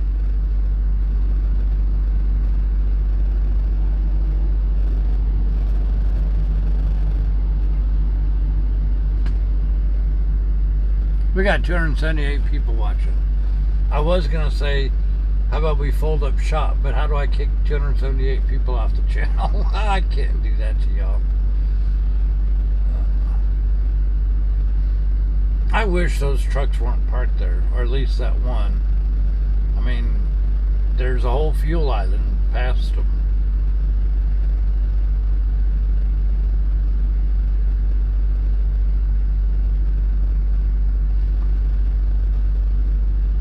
what's the one thing I want to do with the website? I need to rebuild a lot of it.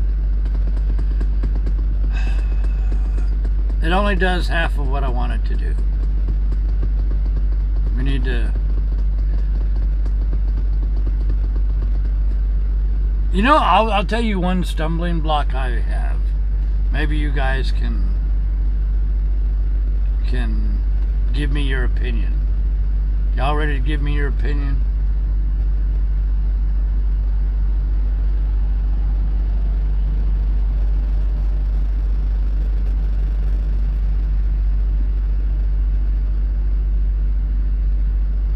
I don't know what you're talking about, Ocean.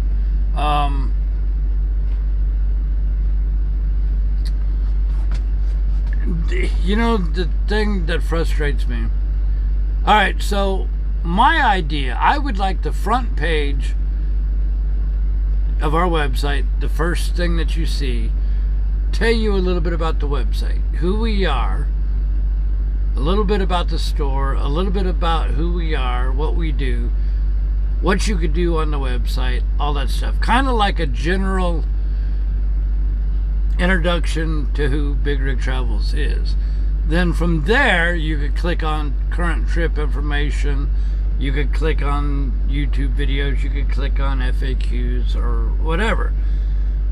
And we tried that, and I just got one email after the other about they want to be able to pull up the website, and on the front page they want weather, and they want compass, and they want highway signs, they want the video, they want the stream, they want the snowman, they want the interstate symbol, they want absolutely everything in the world from the whole website right on the front page, and you can't do that. You know, in my opinion, you're just overwhelming the people. And then it's like they get so clustered with information overload that they leave. Because we kind of tried that. I would like to have just the introduction stuff on the front page. And then you could choose what you want to do. Do you want to know the trip map? Do you want to know the information about the trip? Do you want to see our YouTube reviews? You know, and you could pick and choose from there. But so many people complained that everything wasn't right on their fingertips on the very front page. Me, that's my personal opinion, I don't think that's wise to put everything right on the front there. What is your opinion? You know what I'm saying? You, looking at our website, what is your opinion?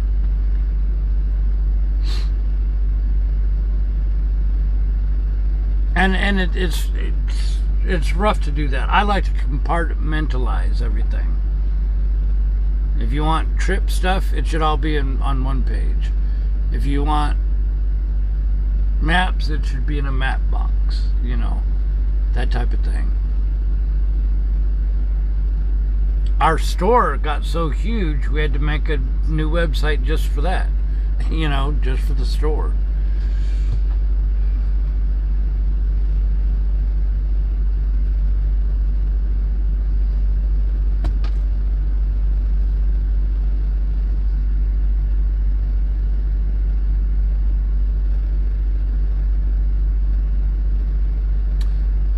Me personally, you know, and that's the other thing too, is when I listen to people, I get so frustrated. And I've done my best work when I basically locked myself in a room and sat there and made the website do what I wanted it to. You know what I'm saying? Because obviously there's no way to make everybody happy.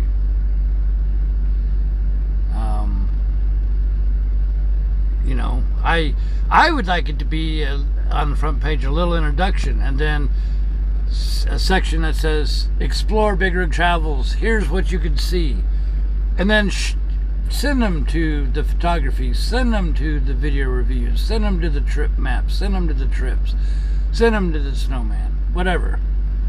That way you could kind of really quick, simple, you see everything that is offered, and then you're on your own to explore. So, No, I don't want to do that. Make a website for new viewers and a website for old viewers.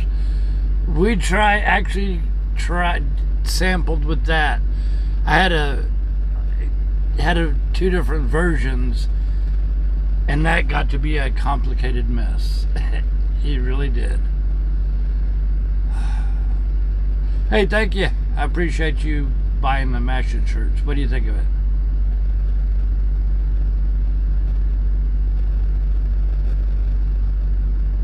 Multiple views. We tried that a couple years ago, and that was, in my opinion, was a disaster. Ah.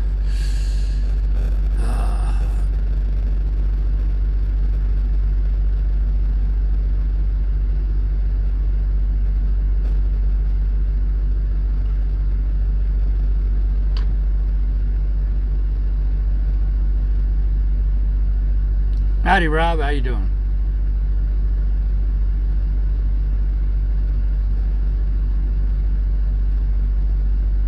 Glad you like it. We need to actually, the things that I want to get for the store next is 2-foot by 3-foot flags that people could, you know, wave when they're, I don't know, standing in a ditch, or wave when they're standing on a bridge, you know, or stick it on their antennas when you, well, the vehicles don't have antennas, I guess, anymore. But hang on your wall, whatever. I want to get I would like to get a custom-made Big Rig Travels neon sign. Not for the store, but for our studio. I gotta talk to somebody about making us one of them. Got a blue one? I like the blue ones. I think the blue with that yellow Mash It symbol, I think that just pops out. I think it's just a absolute noticeable shirt.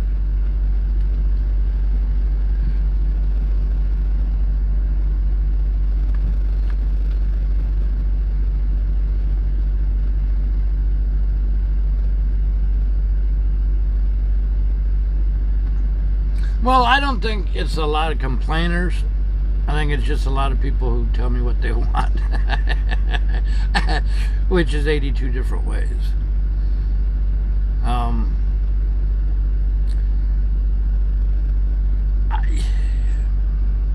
I'll be honest. When we first started, I would drive all day and then I'd work on the website until middle of the night. And I just can't do that anymore.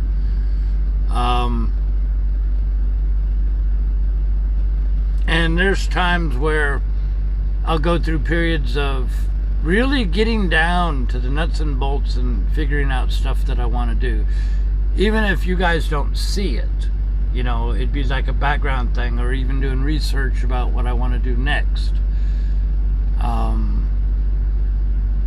No, the flags won't have Sasquatch on them.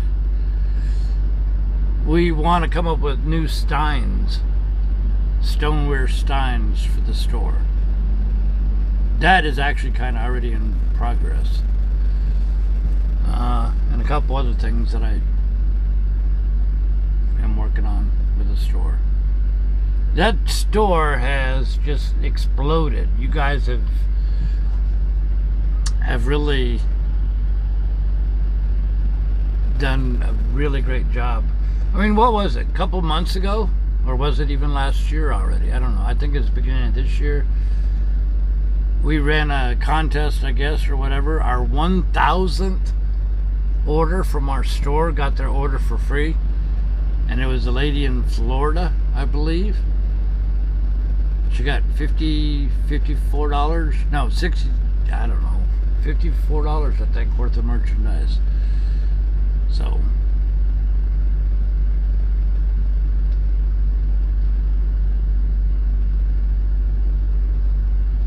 And then, of course, another project I got to work on is send our bobblehead to the National Bobblehead Museum. We need to get that.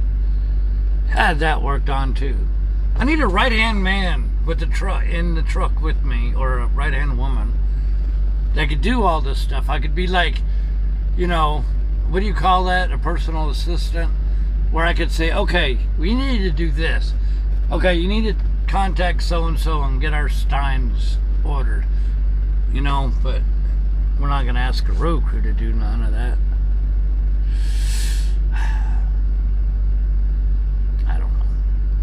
I have fun doing what we're doing. I get frustrated. Yes, I do.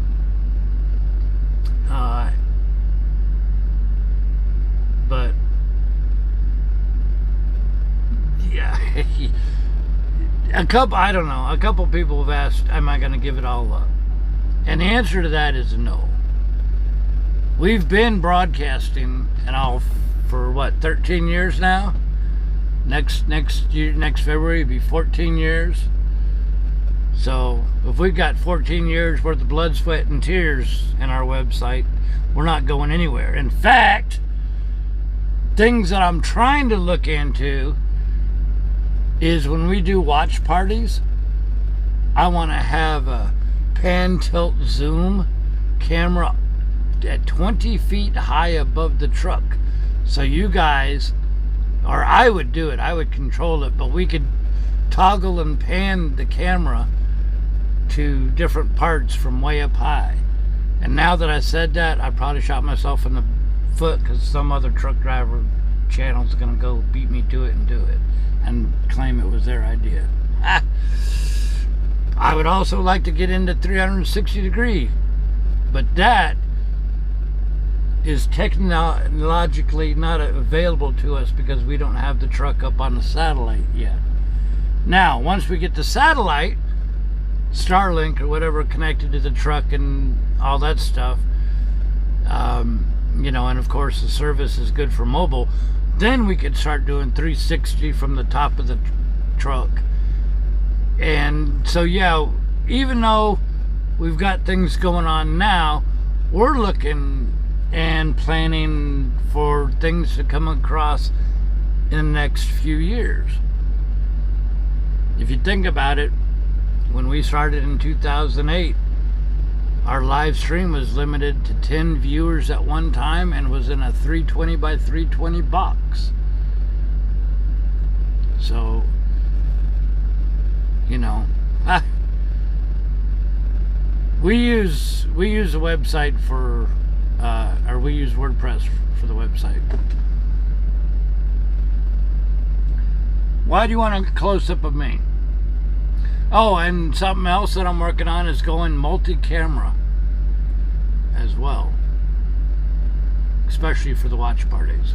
That is actually probably going to be the next big upgrade that we're going to do.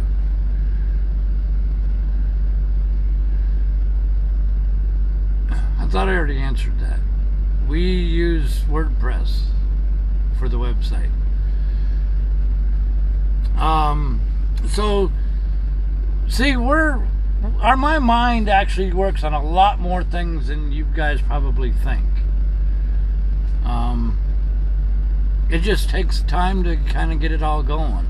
I've actually bought the equipment to start doing multicasting, but I didn't want to do that until we get the new truck, because I don't want to set it up in this truck.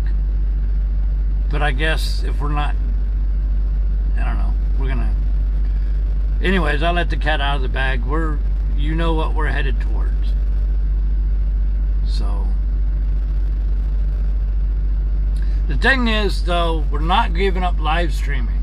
You can record stuff and edit it like a lot of these other truckers do, and that's great, but I don't want to do that. I believe in doing it live, and doing it live is kind of different because you don't have the chance to edit in all these different views.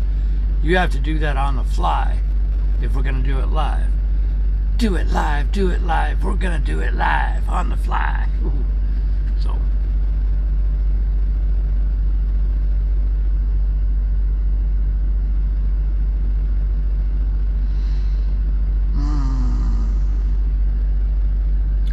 So anyways, we just talked to you about what the future Big Rig Travels will be.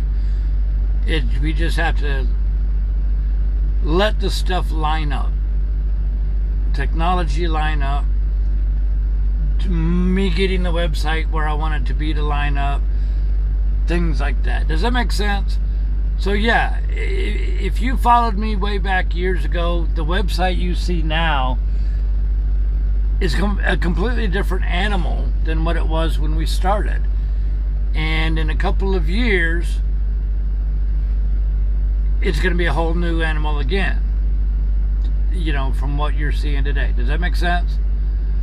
So have faith in the guy. Have faith in your tour guide.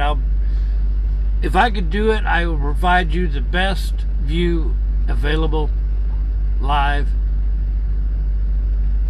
We are the best. I really believe that. I'm not putting what anybody else does. I'm not putting anybody else down. But I do think we do things the best way. And we're working on. So, you know, my mind is on solving the current issues, as well as looking several years into the future and getting that stuff lined up. So we're getting there, and I think you'll be excited about the future as well. I am. I don't know. What do you think about what I just said? Does any of that excite you?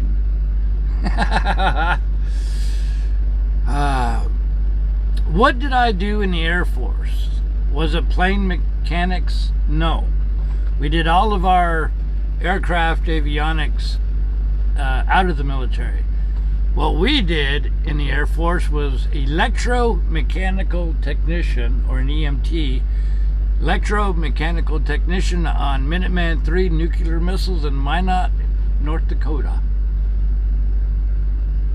Howdy, John, from Houston. So, yeah, we used to work on nuclear missiles 60 feet underground. We did anything to wire up the missile, support buildings, launch control centers, missile silos, security systems, the whole 9 yards. Anything to do with that is what we touched.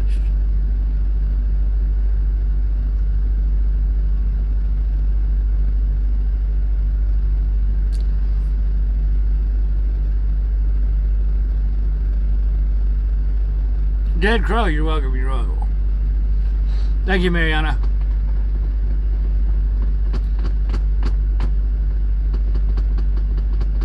Yep, we were in the Air Force. We only did 5 years. You know, actually, you're welcome, it's not me. Actually, we signed up for 4 years. We signed up for 4 years. Then, at the end of the 4 years, they gave us a bonus if we signed up for 4 more years. And we signed up for 4 more years, and I did not pass the staff sergeant test, even though I did good, but there were so many people that, I don't know, it was really weird. And then they came up with the thing of, okay, you've been in the missile field too long. We need to rotate you out to an office job. And that did not make me happy. I'm not an office job person. So we became very unhappy, very unsatisfied with the military turning us from being out in the missile fields to being in a desk job. Because, you know, they wanted fresh, new people coming in to do the missiles. And after you've been out there for a while, you either became a trainer or you became an office person, you know. And that wasn't me, so I became very unhappy with the military. And luckily, at that same time, they offered people early outs, early retirements. And so I applied to get out. I didn't like it anymore, so halfway through my 5th year, we got out. So I did my 5 years. I think all people should serve at least 4 years in the military. I think it would straighten up a lot of these young punk kids. I really do. The people that feel they're entitled to everything in the world and everybody owes them everything. I think boot camp would like shock their system and realize that there's other people and other bigger needs in the world than just them. That's my personal opinion. I'm allowed to have it. So anyways, I'm glad I did the Air Force when we were up in Minot, North Dakota. Let me tell you, North Dakota, we used to say, why not, my not? Reason's a reason. And there's nothing up there. But I tell you what, that was one of the most exciting and adventurous times in my life. And you think, there's nothing up there. How do you do that? Well, guess what? That's where I got into rodeo. That's where I got to see another country, Canada, Winnipeg, Manitoba. You know, that's where I met the coolest people in the world. That's where I would get on the gravel roads with my pickup truck and explore the houses and farmsteads that nobody was in for the last 40 years. You know? So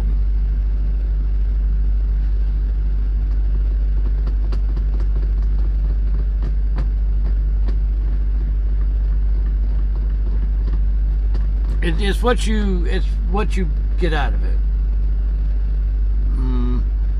I never wore a parka before in my life. I thought parkas were just for the Alaskan Eskimos. But then, Minot, North Dakota, in the wintertime, everybody there is an Eskimo. I tell you, coldest temperature I ever been in was negative 97 wind chill with a negative 47 real temperature. Let me tell you, I never knew snow could snow inside your truck, pickup truck, because my old pickup truck, when it gets that cold, and I never heard of it being too cold to snow. I never heard of it being too cold to snow, but apparently that's true. And several times I remember I would get into my truck and the vinyl bench seat that my truck had, you sit on it and it would crack and break like ice. But first you had to use your arm and swipe off the snow from the dash and the seat, because the wind and it'd be so cold, the snow, and so dry, the snow became like laundry detergent and didn't stick together, so it became like sand and would literally blow in any crack that you had. It just, Minot, North Dakota, that whole area is just a whole different lifestyle. It really is. And I'm glad. The 5 years that I lived up there, I really had a ball. I really, really had a good time. So, when is Veterans Day? Ain't that coming up pretty soon? How often did I get up to Winnipeg or Regina? I think I did Regina one time. Winnipeg was, yeeks, I don't know, 4 or 5 times, and I did a bunch of little, I used to do what we called rodeo play days, where we would go up there, a bunch of us, and we would just get on the bulls and ride. Oh, and I remember I went up to Winnipeg, Manitoba.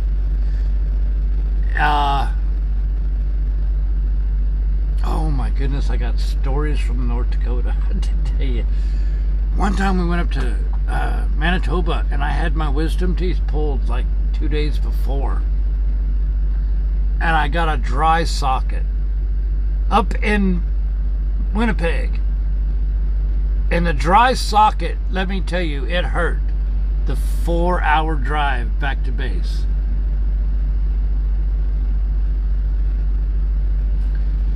And let's see, something else.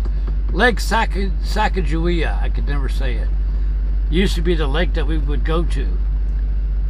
And because of the sun and where you are and all that other stuff, and me being a dumb young kid, I would get suntan.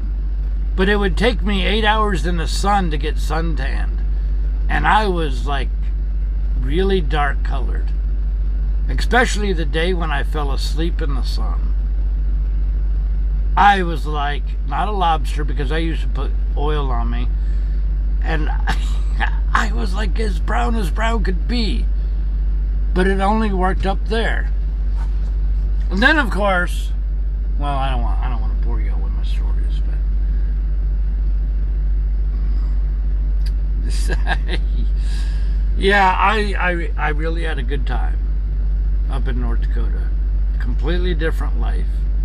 Coolest, realest people you could imagine.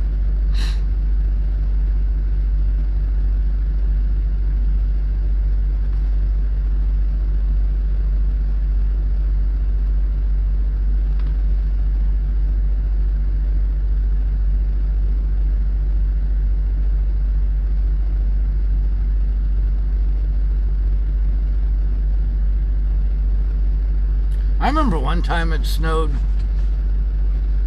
The day room, we all lived in the barracks. Oh, y'all want a piece of advice? When you live in the barracks, everything's like long hallways. And of course, Friday night, Saturday nights, whatever, everybody would like have their doors open and it'd be like a big party. Do not play frisbee in the hallway. Because I remember we threw a frisbee and the top, hanging down from the top, were these little fire sprinkler sensors. Basically, it was like a little pencil-sized glass with red in it. Basically, if that glass melted, I guess, then it would set off the fire alarm. I don't know. But don't throw a frisbee down the hallway because it will break off that sprinkler head and then send the fire department out there. And then the entire barracks has to evacuate because I threw a frisbee in the hallway. Don't do it. Been there, done that.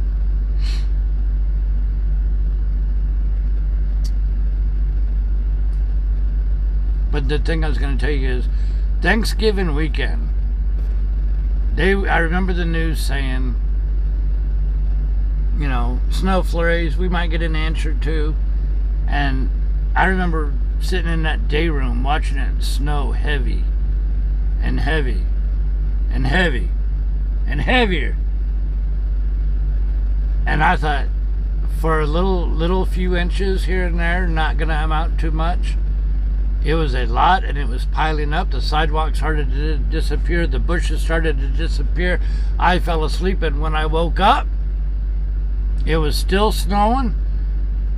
And by the next day, the entire first floor was under the snow. If you looked out, because I lived on the second floor, if you look out your window, the parking lot, all you saw was antennas. I mean, it was just...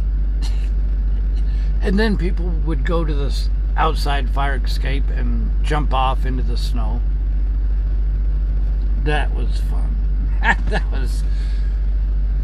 like I said, good times in North Dakota.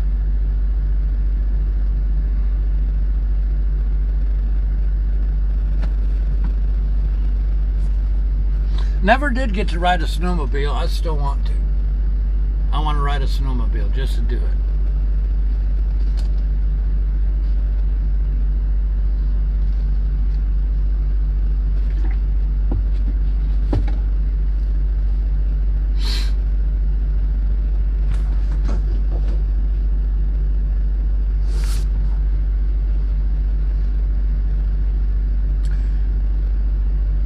I did not. I remember looking at that email. I saved it. I did not actually have a chance to watch the video yet, though.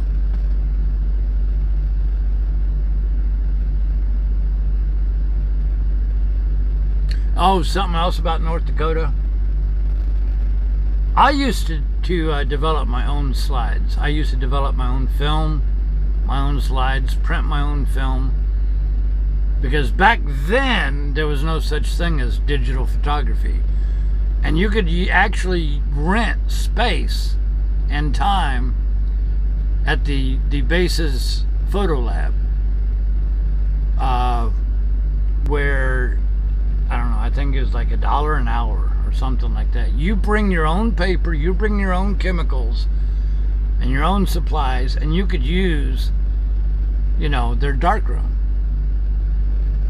And anyways, I used to develop my own E6 Ektachrome slides. And going across the backside of Michigan, I believe, there were icebergs all over Lake Michigan. Me and a buddy stopped, and it was a cloudy, overcast day. But in the middle of all of these little icebergs floating around, there was a canoe with a boy sitting down and the dad standing up with his fishing pole. And I got 3 pictures of that. Perfect image. And I entered it into the North Dakota State Fair, and they lost my slides, and I sent the originals in. Never got them back. And by the way, talking about a photo contest, do you know each year the base, Minot Air Force Base, had a photo contest, and you were allowed to enter 3 photos, you know, because you don't want your contestants to offer 80 pictures, you know, or whatever. So the limit was 3. One was a super close-up of a flower. The other was just the corner of a $5 bill, and I forgot what the other one was. And you were assigned as like a number, so there was no names involved, so the judges couldn't recognize the name for their buddy or whatever. I am not kidding you. I am not exaggerating. I'm not saying I'm perfect, but do you know I won 3rd place? And I won 2nd place? And I won 1st place.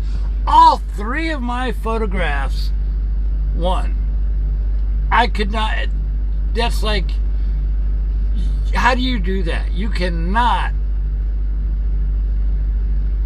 jinx or be buddies with the judges, because I had no idea who the judges were or nothing.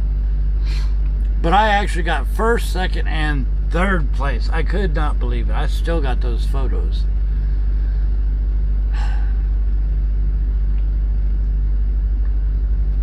I'll tell y'all anything about my life, you know. If some people want to hear it, great. If some people don't. I believe in sharing stuff because situations that I have been in might help somebody. If I make somebody chuckle from my stories, you know, that's great. That's what they're intended to do. If I make somebody think about something, you know, I mean, I've been alive 57 years now. I've got a lot of life experiences in all sorts of situations. And so, I don't know, I like talking about stuff. And it's not coming from, hey, look at me. It's coming from, check this out. Look what happened to me. You know what I mean? Type of thing. How you doing, OTC?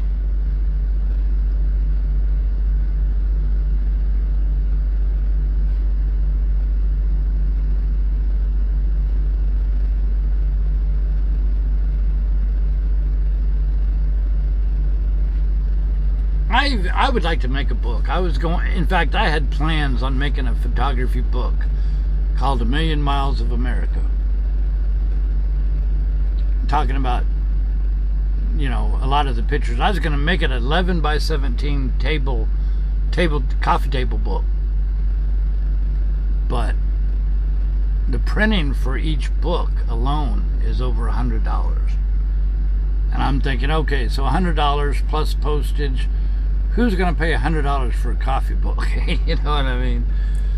So we never kind of moved across that. How you doing, Abby? Abby.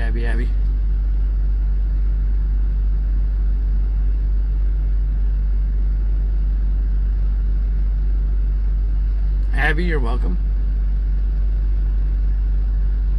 This is where I've been, absolutely. Thank you, Wayne. I just tell people like it is, you know. Sometimes people misunderstand what I say. You know, it's like I'll say something and it'll come back to me just totally convoluted and backwards. And it's like, what? But I think most of it comes across pretty good. Did I see any UFOs? I did not, but let me tell you what I did see, especially up in Canada. The Northern Lights. The Northern Lights, to see it in person. Way up in North Dakota on the coldest nights of the year. You could just look up and see a curtain of green and blues and reds and yellows just dancing in the sky. That is the most awesome thing to see in person. Just, I don't know, just, you can only see it, you know, like way up there, but man, you just, if you ever get a chance to see the real Northern Lights, do it. It just is so awesome. We were not there in the Cold War. We were there 86 to 91. The Road Crew photo contest. We actually used to try to run a photo contest a couple times. And again, I couldn't run it, so I couldn't keep up with it. I would love to go back to doing a photo contest again.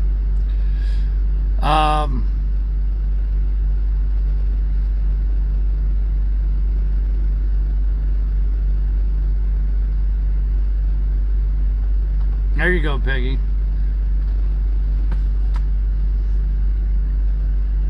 You know something else cool too? When I was up in Winnipeg, I don't even remember the name of the hotel, but it was a fancy hotel. Kind of downtown Winnipeg. And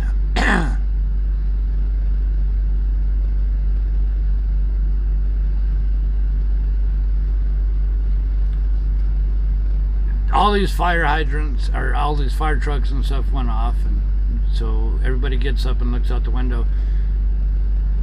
And across the street, basically, like a block over and down the street, there was a super old church. You know, you've seen them all over the place, the really old churches from the 1800s, made out of stone, you know, that type of thing. Not a little church. I'm talking about a block wide type of churches. Anyways, it became fully engulfed in flames. And I don't remember the temperature, but it was extremely cold. And the firefighters were spraying water on it. And it was so cold that the outside of the church was becoming encased in ice. And when we left the hotel the next day, we drove right by it, and I got pictures of it. Not digital, but, you know, paper pictures. 100% massive ice cube surrounded that church. That was like the most wildest thing to see. You know, I mean, yeah, it was sad that church, you know, that happened to the church, but it was wild that it could be so cold that that much ice could entomb something that was on fire. It kind of like bends your mind a little bit. I have no idea about the name of the hotel. You're talking about 30 years ago, so. St. Boniface Cathedral, is that what that was? Okay.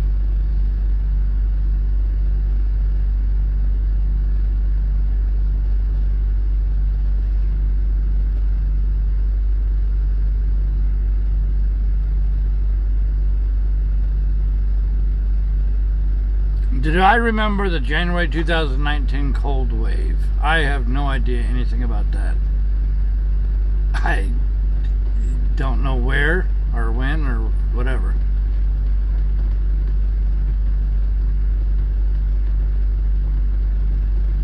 Well, thank you, counting blessings. I'm just... So is that really St. Boniface Cathedral? I'm gonna look that up just to see, because I know what it looks like. So stand by. Let me look that up.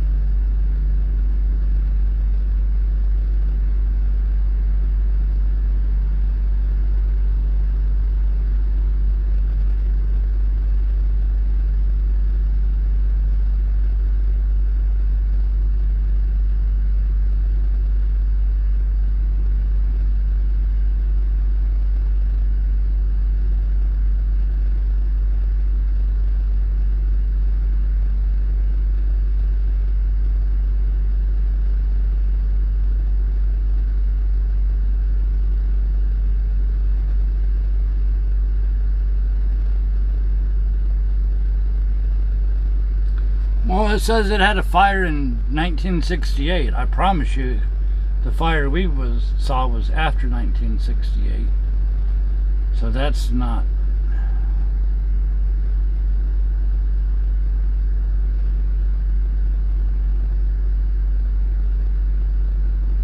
No, I don't know if that's it or not. Because you're talking about... This says that it had a fire in 1968. Well, I promise you, we weren't there in 1968. So, it would have to be something else.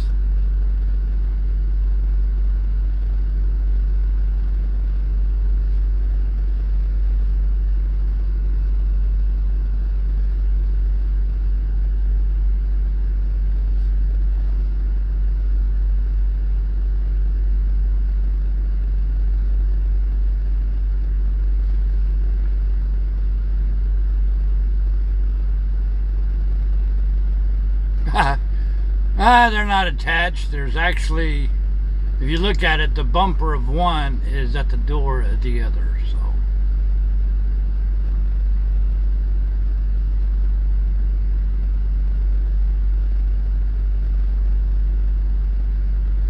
Young United Church fire and 87. Now that could be, because that would be the right time frame.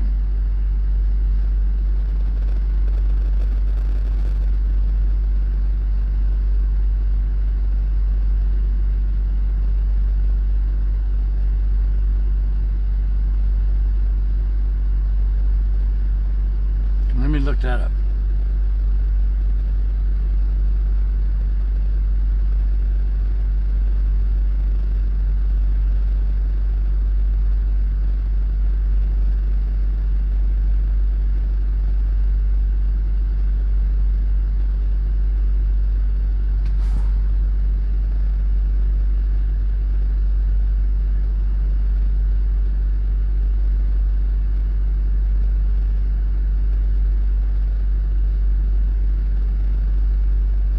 I'm looking that up, see if that would have been it. Hey, that's it. Immediately, as soon as that first picture came up, that was exactly it.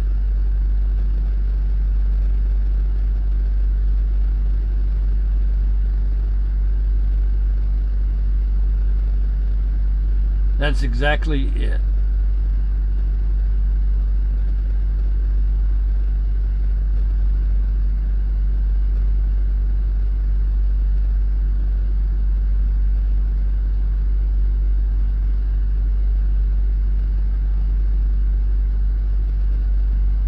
see. Where's the pictures? No.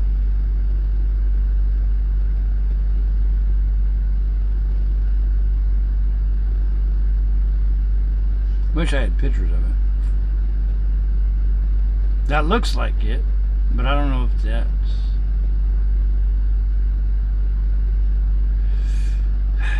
That looked like it. No.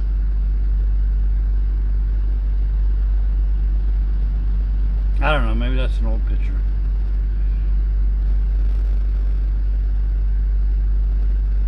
But here's a church fire where everything is encased. Young Methodist Church. Ah, well, anyways. But yeah, that was something else to I mean, it's a massive contrast between a big building consumed in fire and then yet on the other side completely encased in ice. You know, just, I don't know. To me, it was different, you know.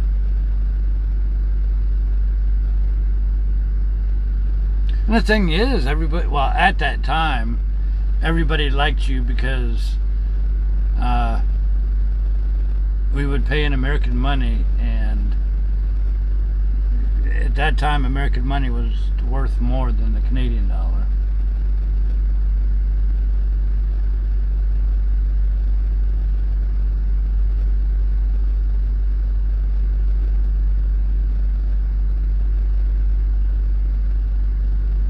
We used the S10. In fact, I was going to make a short, YouTube short, and show people, because so many people ask what camera we use, what app we use.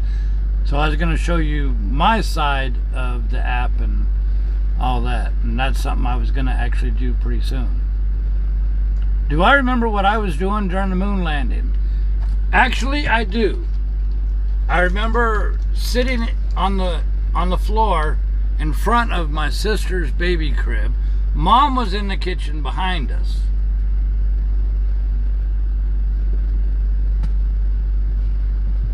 And we watched the moon landing on black and white TV.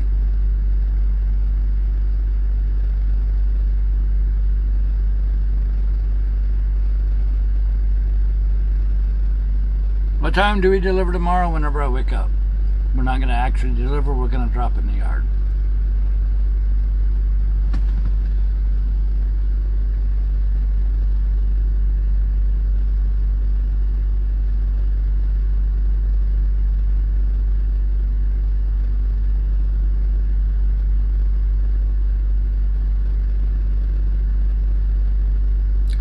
We do use Verizon.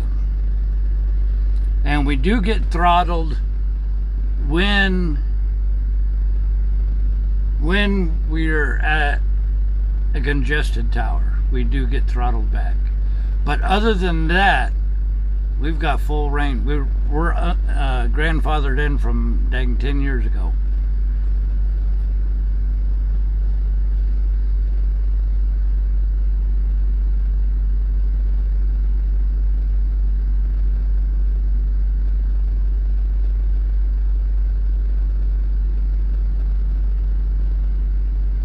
Man, this is kind of a boring truck stop now.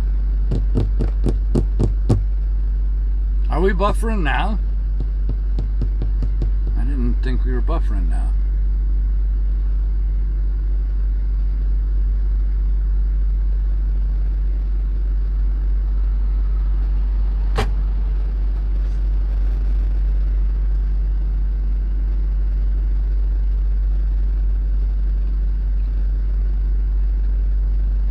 What does tomorrow's schedule look like? Very short. Drop this.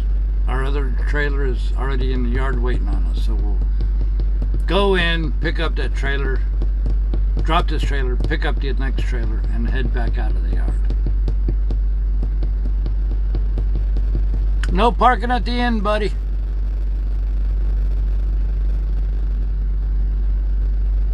Okay. I figured, Chris. Oh, wow. Did he actually find a parking spot? Did somebody leave? Yeah, they sure did. 2 spots over from us is a spot. I didn't... Wow. He lucked out.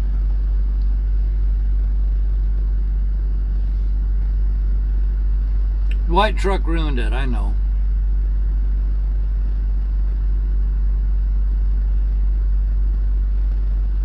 I remember Captain Kangaroo. And if you want something funny, there's some YouTube videos you could search out for bloopers from Mr. Rogers' Neighborhood and bloopers from Captain Kangaroo. Ah.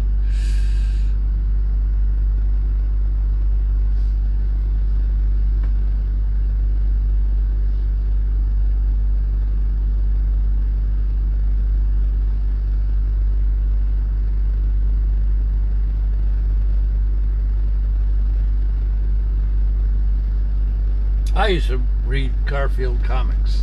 Do they still have comics? I don't know. Do they still have newspapers?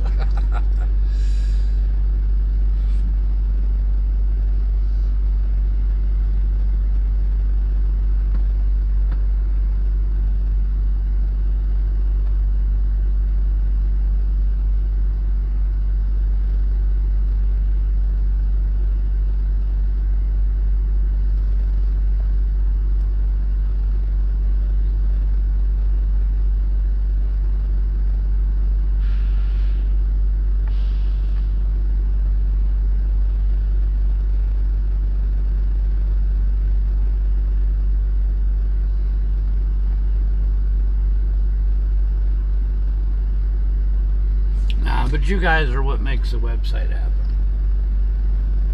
The input and the talking and the visiting, y'all are make what the website.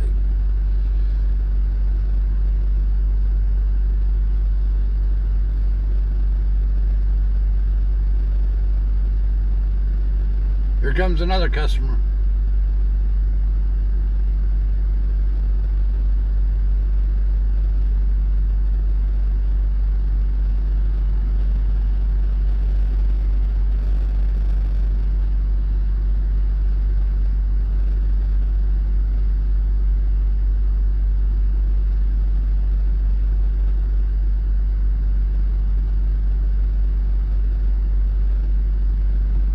What was the first baseball or major sport game I remember? None. Never got into that. I really didn't.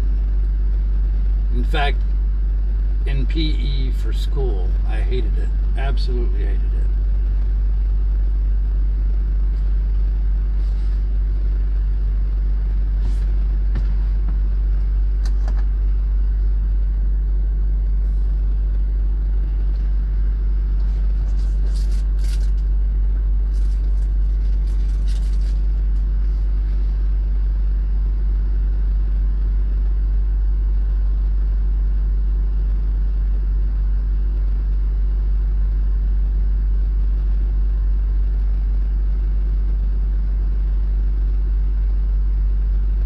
Jens is my buddy. Is Jens broadcasting?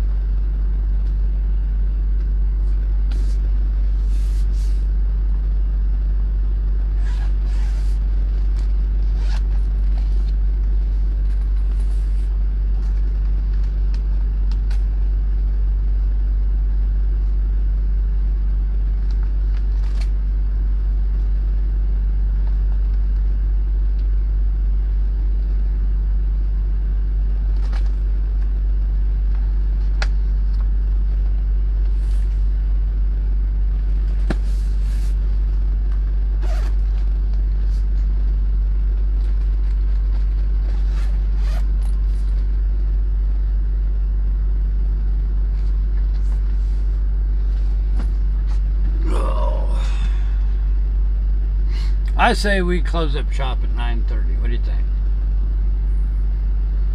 It's disappointing, this truck. This white truck being in front of us.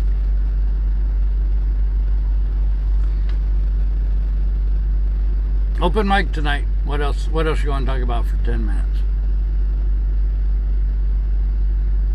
Have I driven a European cab over truck? I have not.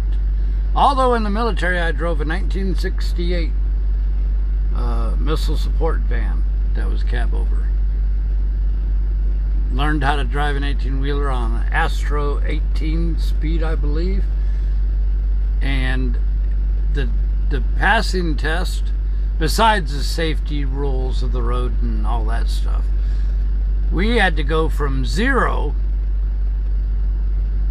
wiggle through the streets on the base, go out of the base, get up to highway speed outside of the base, and come back in to where we started. You know, go through all 18 gears. My instructor put his can of Coke on the flat dash. And if you made it all the way up to 55 to the turnaround point and back down in the gates, if you made it without spilling his Coke, you passed. And I'll admit, we moved that Coke can around that dash. And when we came to a stop, it was near the edge, but it was, you know, wasn't gonna flip over. But there were some people that tipped it over, before they got to third gear. It was funny. What about Oshkosh? Somebody asking about Oshkosh. 688 cows.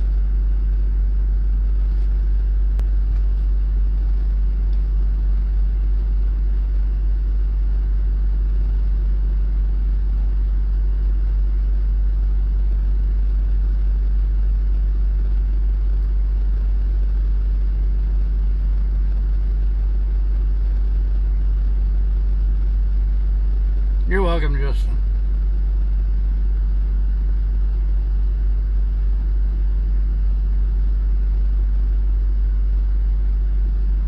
Yeah, the missile vans were the size of a full 18-wheeler, like what you see in front of you. It wasn't freaky little things. What are you talking about?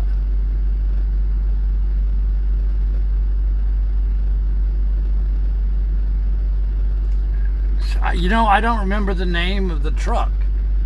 I just remember it was an Astro 18 speed.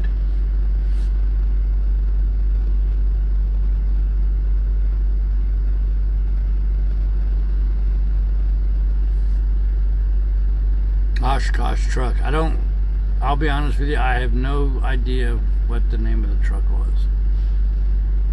It was Air Force Blue.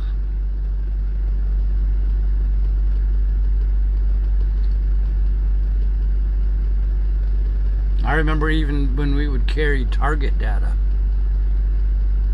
you had to get your Coke, your Pepsi, your lunch, your bathroom, whatever.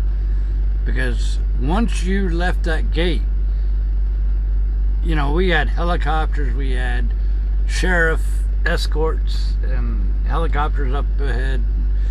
Once we started rolling with that information, we did not stop at stoplights or stop signs. We did not stop for railroad tracks. We did not stop for any reason. And if you did, it became an automatic broken arrow. And I'll admit, it was exciting.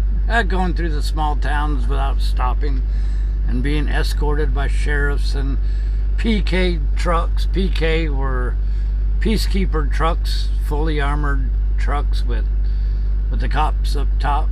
You know, you're talking about some big stuff. So, nope, that truck is not in the real parking spot. You're welcome, Angelica.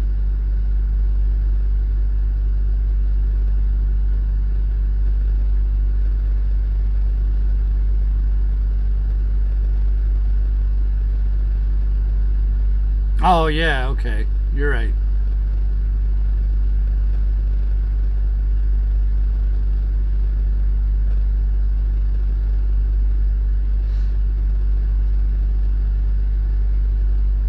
Bet the coffee was cold.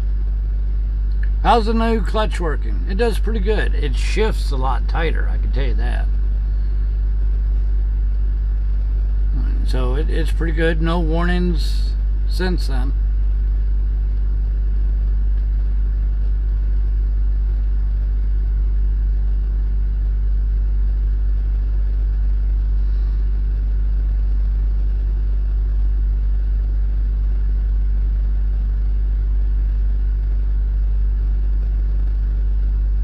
Well, that's known as making your own parking spot. There's a day cab.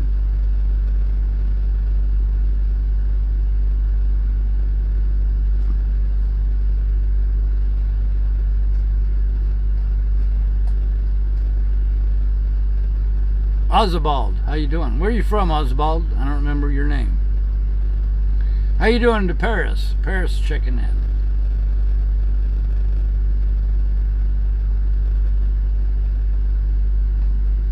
Well, as long as nobody bothers him and he isn't bothering anybody else, they'll let him stay there.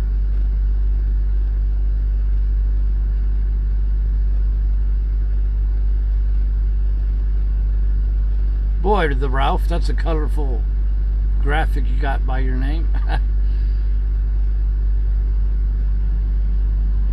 Vancouver, British Columbia. How you doing? How you doing, Peggy?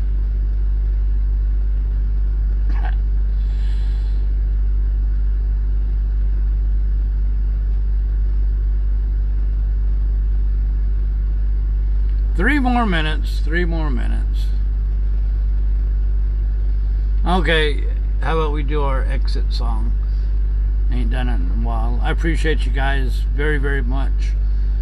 We'll do an hour broadcast into Memphis, do a trailer swap, drop this one, yank out another loaded trailer, and then go probably find a place to park for the rest of the day.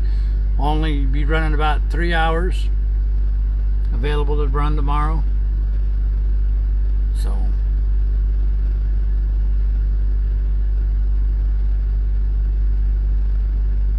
yeah, we'll play it by ear. I know you want me to move faster than what I have been, but we'll get there. So I appreciate you guys so very much. You are what makes BigRigTravels a success. I may be the one behind the camera doing the driving, but you're the ones watching and buying from the store, and donations. Man, you guys keep the website afloat. You know, the donations and buying coffee and all that good stuff. I appreciate it, every one of you. I really do. Alright, so here's your exit music, sign off music, and I will see everybody in the morning. You are the best road crew a truck driver could ever have. Whoop, whoop.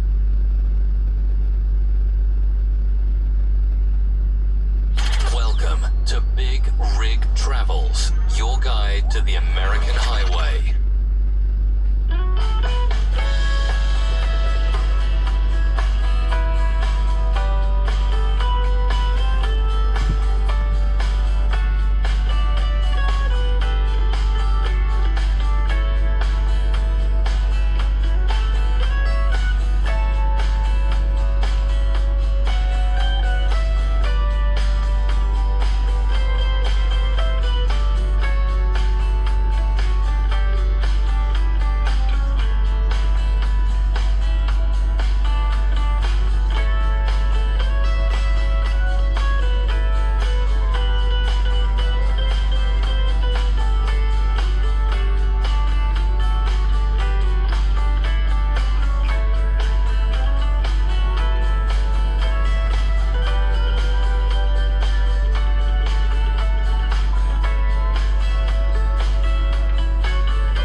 Alrighty, woohoo! See y'all in the morning. Good night, everybody.